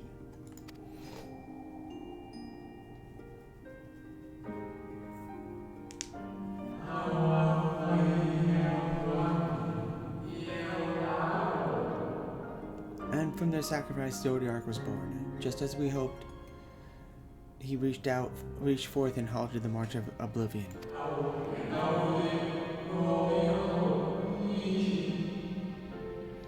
Yet, oh how the star had suffered. So many species lost, the land was blighted, the waters poisoned, and even the wind had ceased to blow.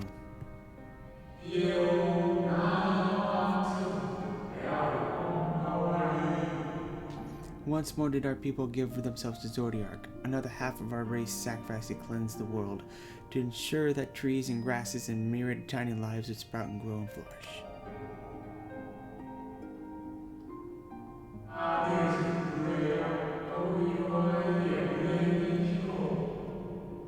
The cycle of life had begun anew, and we would consider the means by which we might protect it.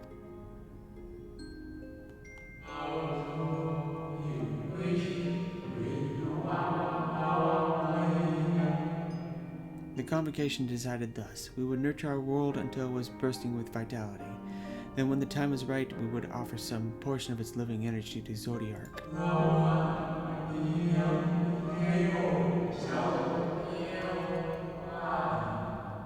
In return, he would restore to us those brethren whose souls had fed his strength, and together we would resume our role as stewards.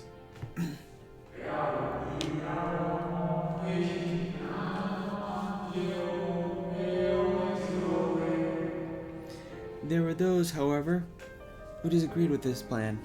They argued that enough had been sacrificed to Zodiac, that this new world should belong to the lives newly born.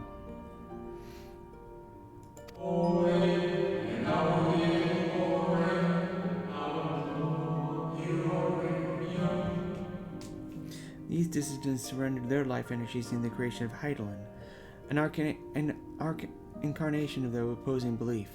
And for the first time in history, our people stood divided. Know you then how this conflict had ended?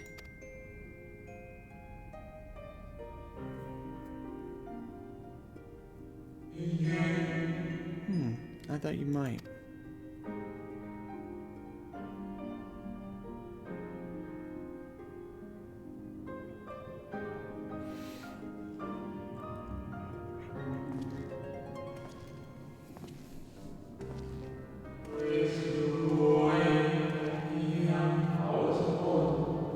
Emmett Zelk has ever been a champion for the will of Zordiark.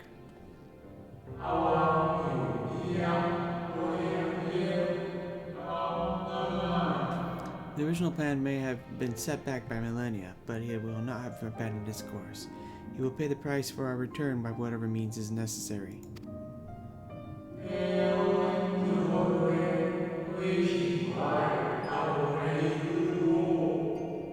And though he may carry himself with a certain glib ease, Emmett Zelk is not a man to bear his burdens lightly. In fact, I imagine they have only grown heavier with every passing century.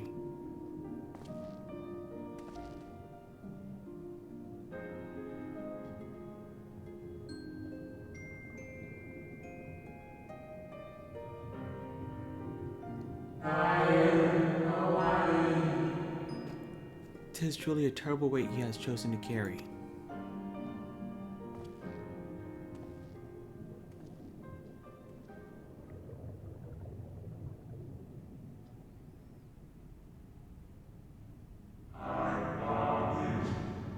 Sarah Eaton.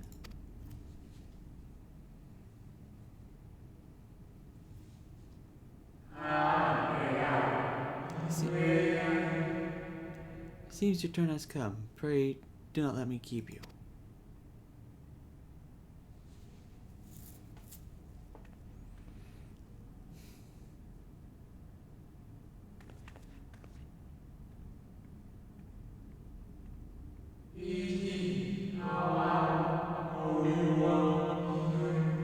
Ah, there's one last thing. You walk with another at your side, yes?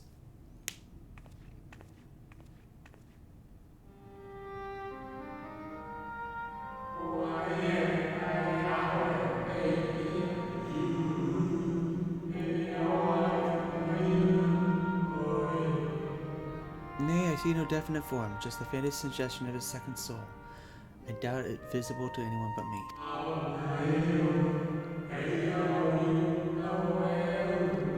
Otherwise, I assume only you can see and hear this ethereal companion.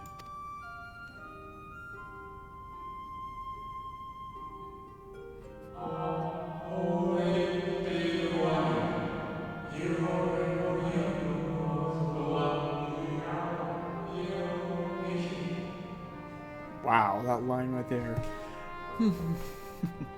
Your connection is hardly a coincidence. In our time, the two of you were one. The color of your souls tell the tale.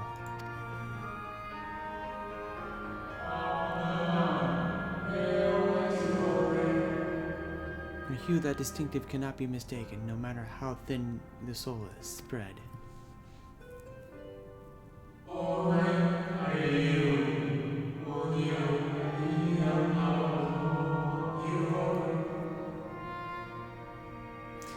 That is just the kind of fit I might expect from one such as she.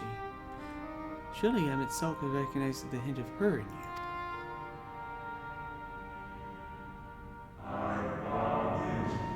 Sarah Eaton.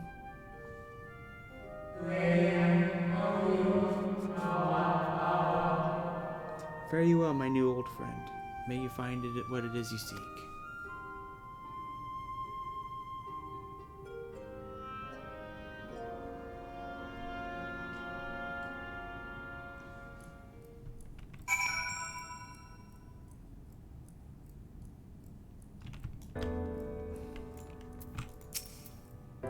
Visitor's writ, as requested. When you wish to gain admittance to the capital, simply present the document to the attendant within.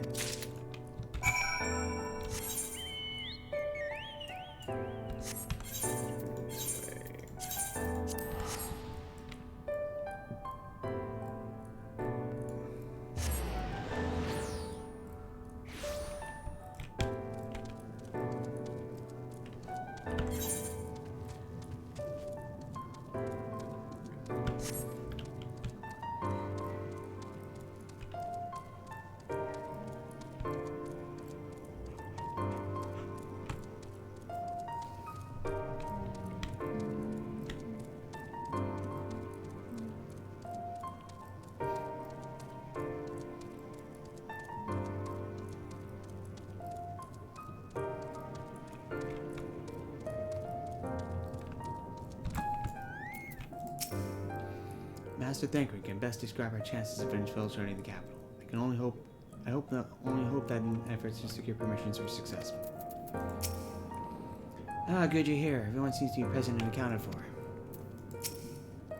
Shola and I just returned from an institution locals called Academia in Eaton. Well, it's from its public offices at least.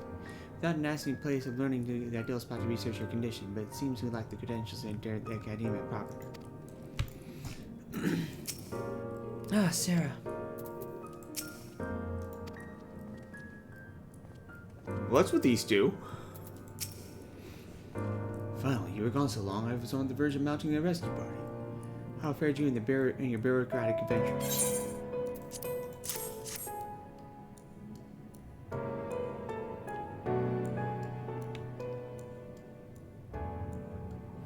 Ah, I see my instincts were correct. And a good thing too. Irianj and I weighed our chances to breaking into the capital, and an official entrance is by far the more attractive option. The capital boasteth not a single armed sentry. 'Twould seem that in their time they did not deem it needful to post guards. The windows and doors, however, appear heavily warded, though mightily did we strive through the strength of mundane and magical, we failed to budge them even a fraction of one elm. Mayhaps 'twas simply the case that MSL's recreation did not extend to their usual function. We didn't try everything, of course, but we thought it best to conserve our time and energy for more pressing matters. Speaking of which, Reen and I tried asking about a cure for you. Problem is, these ancients didn't exist beyond Amos today. We'll help you tell their own tales, but whenever we attempted to explain our situation, the conversation quickly became muddled.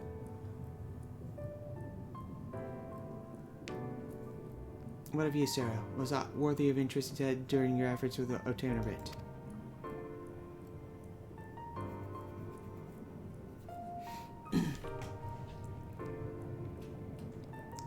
A great sacrifice of life in exchange for the brother's resurrection. And you say all Asing scheming has been leading to this?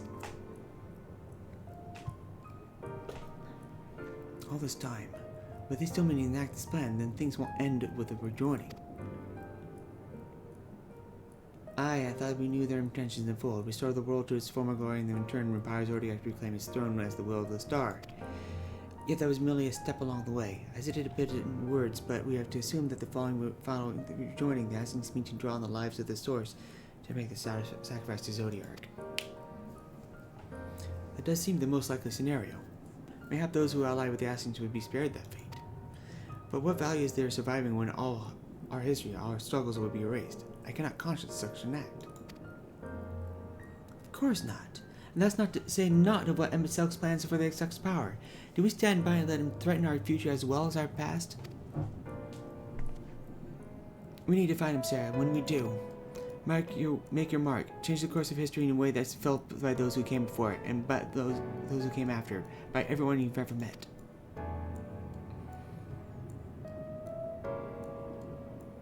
Change things so that even my other self dying somewhere in the future calamity will smile and say, I knew you would win.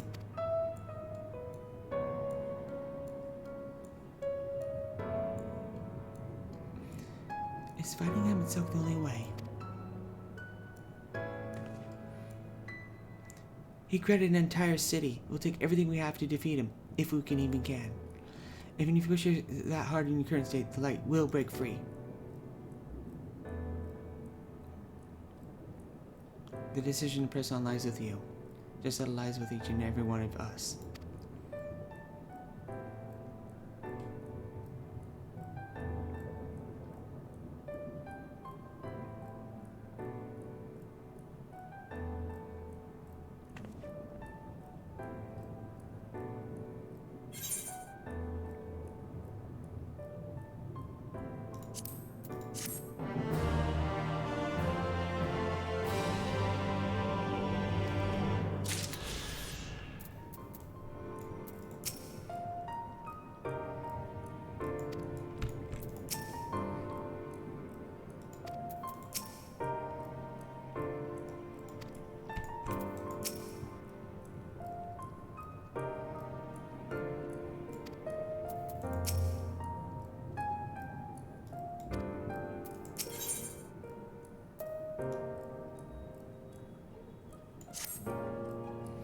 Do you remember the talk we had up top of the tower in Mordzuk? I'm still of the same mind now as I was then. Don't abandon you, you don't abandon me, and together we make a difference in this fight. So I always hope if we look for it. I saw it again and again as you tore through those veils of light from the sky. If we keep taking the next step forward, there's a chance we'll find a way to save you. So no matter how long it takes or how much it hurts, you can count on me to keep walking.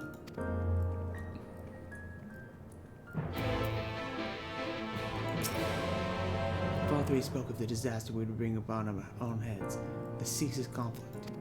Imagine how we were sneered to see what's become of the first, not to mention your perilous predicament. And yet, who can deny that fiery deeds have ignited in the people's hearts? You achieved what my logic and ideals never could, uniting disparate peoples under the banner of hope and common purpose. Without you, that giant talus would never have raised its head. I have borne witness to many such miracles at your side, and will do so again. This is another obstacle on the road. So come on, let's travel it. Drive me through wonder and danger as you were wont to do, and I shall endeavor not to slow you down.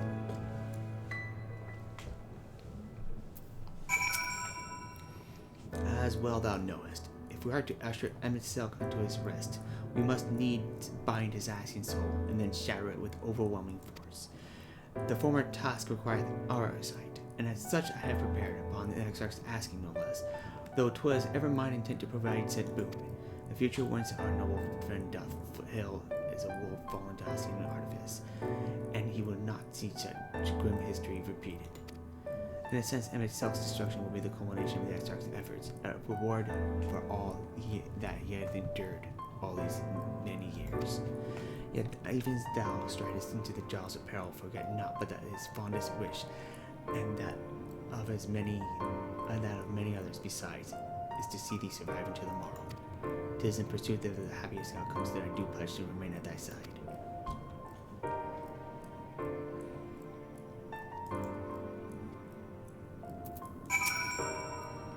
Our time in the first has been a never-ending succession of trials as arduous as the path and the source ever was. Yet through our many journeys together, through that deep and foreboding wood, you have felt me stay true to my convictions.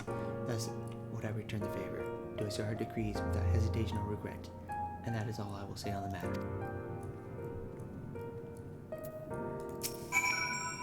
Well, that's put everyone in a solemn mood, hasn't it? Honestly, we're not even sure whether this will be the end of it. I suppose we should speak our minds when we have the opportunity. Don't mean that much in Amarang. So forgive me this moment of sentiment, Sarah. By dragging me into this sorry mess, you have given me the chance to think and act as I should have. For Reen's sake. Words cannot express how much this has changed my life, or how grateful I am for your support.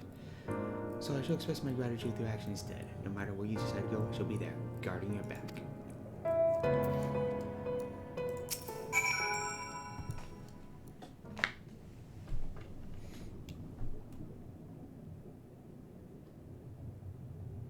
When Minfilia entrusted me with her power, she warned me that no matter how strong you become, you can still fall victim to despair. You can still feel powerless. She was right. After you collapsed on Mount Gulg, my hands wouldn't stop shaking.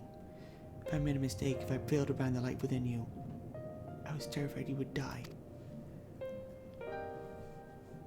Even now, you could be moments from turning, and I wouldn't know how to save you. You thank me, the others. You've been all been there when I needed help. Minfilia surrendered her life to me, her legacy. She'd be ready to do the same to you. And I want to, I do. But I'm not good enough. She told me to follow your example, and I've tried. I really tried.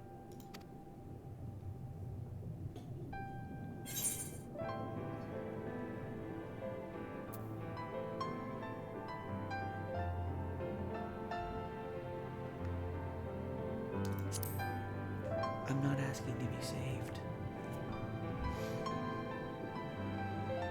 But the light... how can you go on?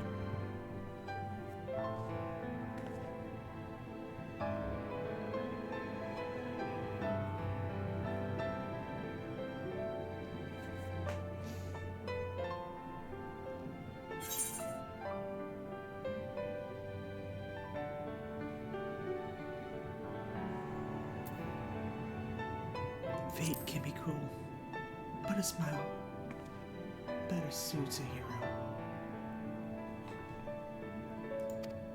I'm not sure Actually, never mind. I think I'll understand better if I try myself.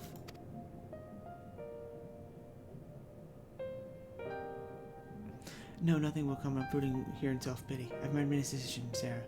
I'm going with you.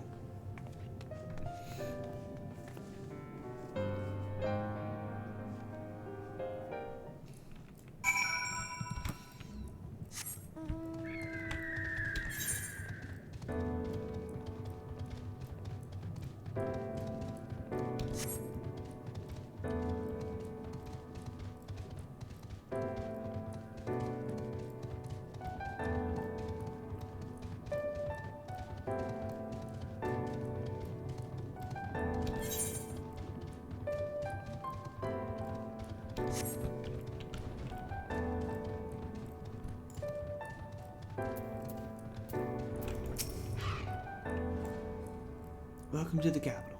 All visitors must present an official writ of permission before admittance will be granted. Your documents appear to be in order. You may proceed into the capital, but any guests you may choose to bring with you must remain in your vicinity at all times.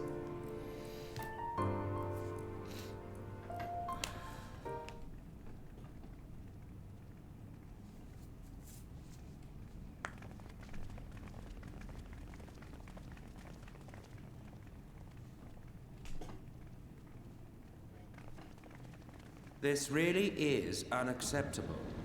I gave you very specific instructions.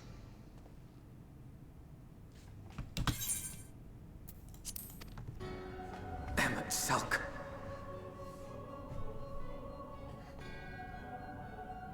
My invitation was for an abomination, ripe with the power to bring about the world's annihilation.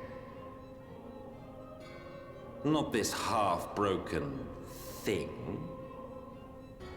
Whatever am I to do with you? And I see you insist on keeping the same familiar company. Are you so lost without them? It is not she who is lost without the familiar.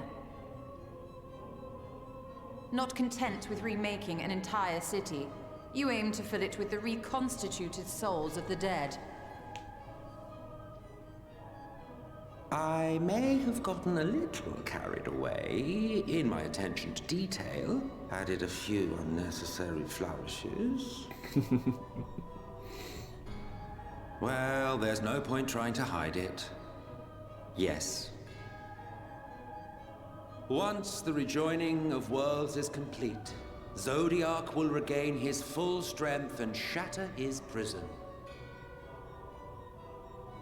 Then we shall offer up the Source's remaining inhabitants in sacrifice, that we might resurrect our brethren who died to bring Zodiac into existence. But what was it that you came here to do exactly?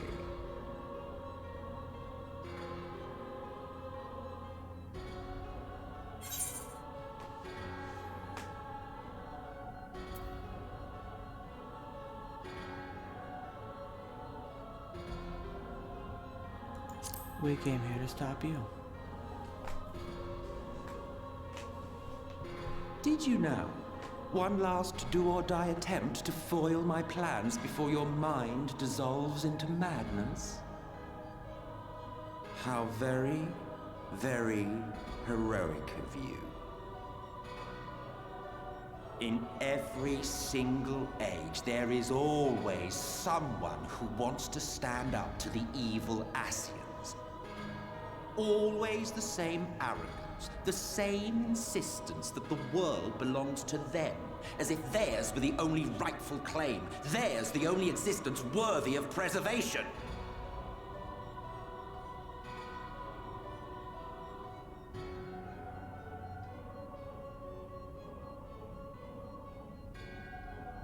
Even now, after everything, you refuse to see reason. You think it unfair that you are subject to suffering? That your lives will be sacrificed for the ancients? Look at me! I have lived 1,000 of your lives. I have broken bread with you, Fought with you, grown ill, grown old, sired children, and yes, welcomed death's sweet embrace. For eons have I measured your worth and found you wanting. Too weak and feeble-minded to serve as stewards of any star.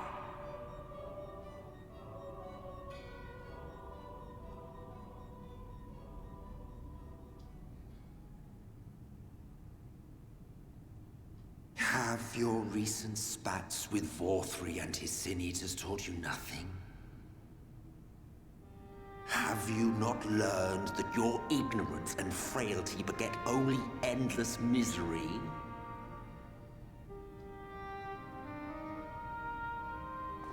How long do you mean to perpetuate this farce? How much more must I endure your bumbling interference? Let us imagine that the laws of reality are again undone and the world faces true annihilation.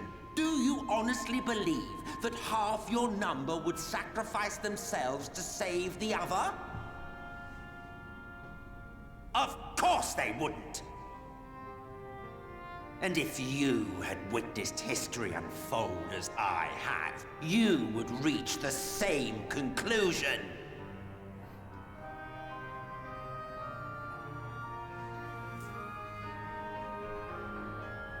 You cannot be entrusted with our legacy. I will bring back our brethren, our friends, our loved ones. The world belongs to us, and us alone.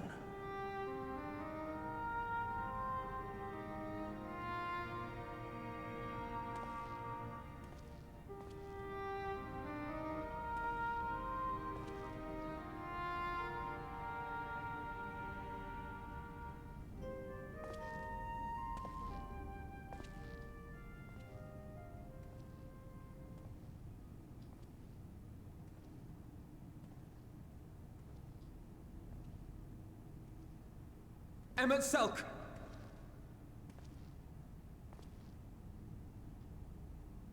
We understand, truly, but it makes no difference. The ones you love are in the past, while ours are here in the present.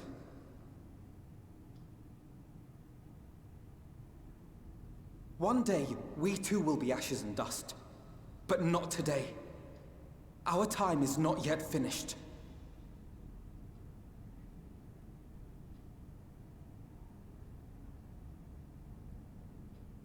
We share your conviction, and that is why we will not abandon our course.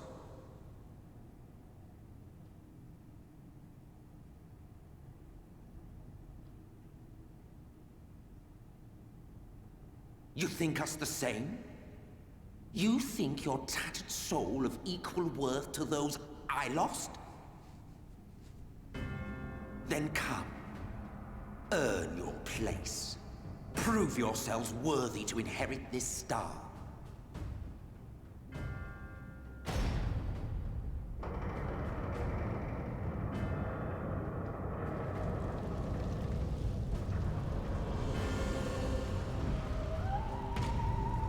Behold the coming oblivion. 'Twas the end of our era and the beginning of our great work. A fitting backdrop for your final judgment.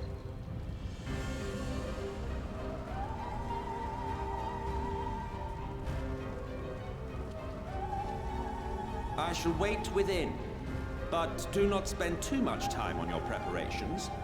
There's no telling how much longer the guest of honor will last.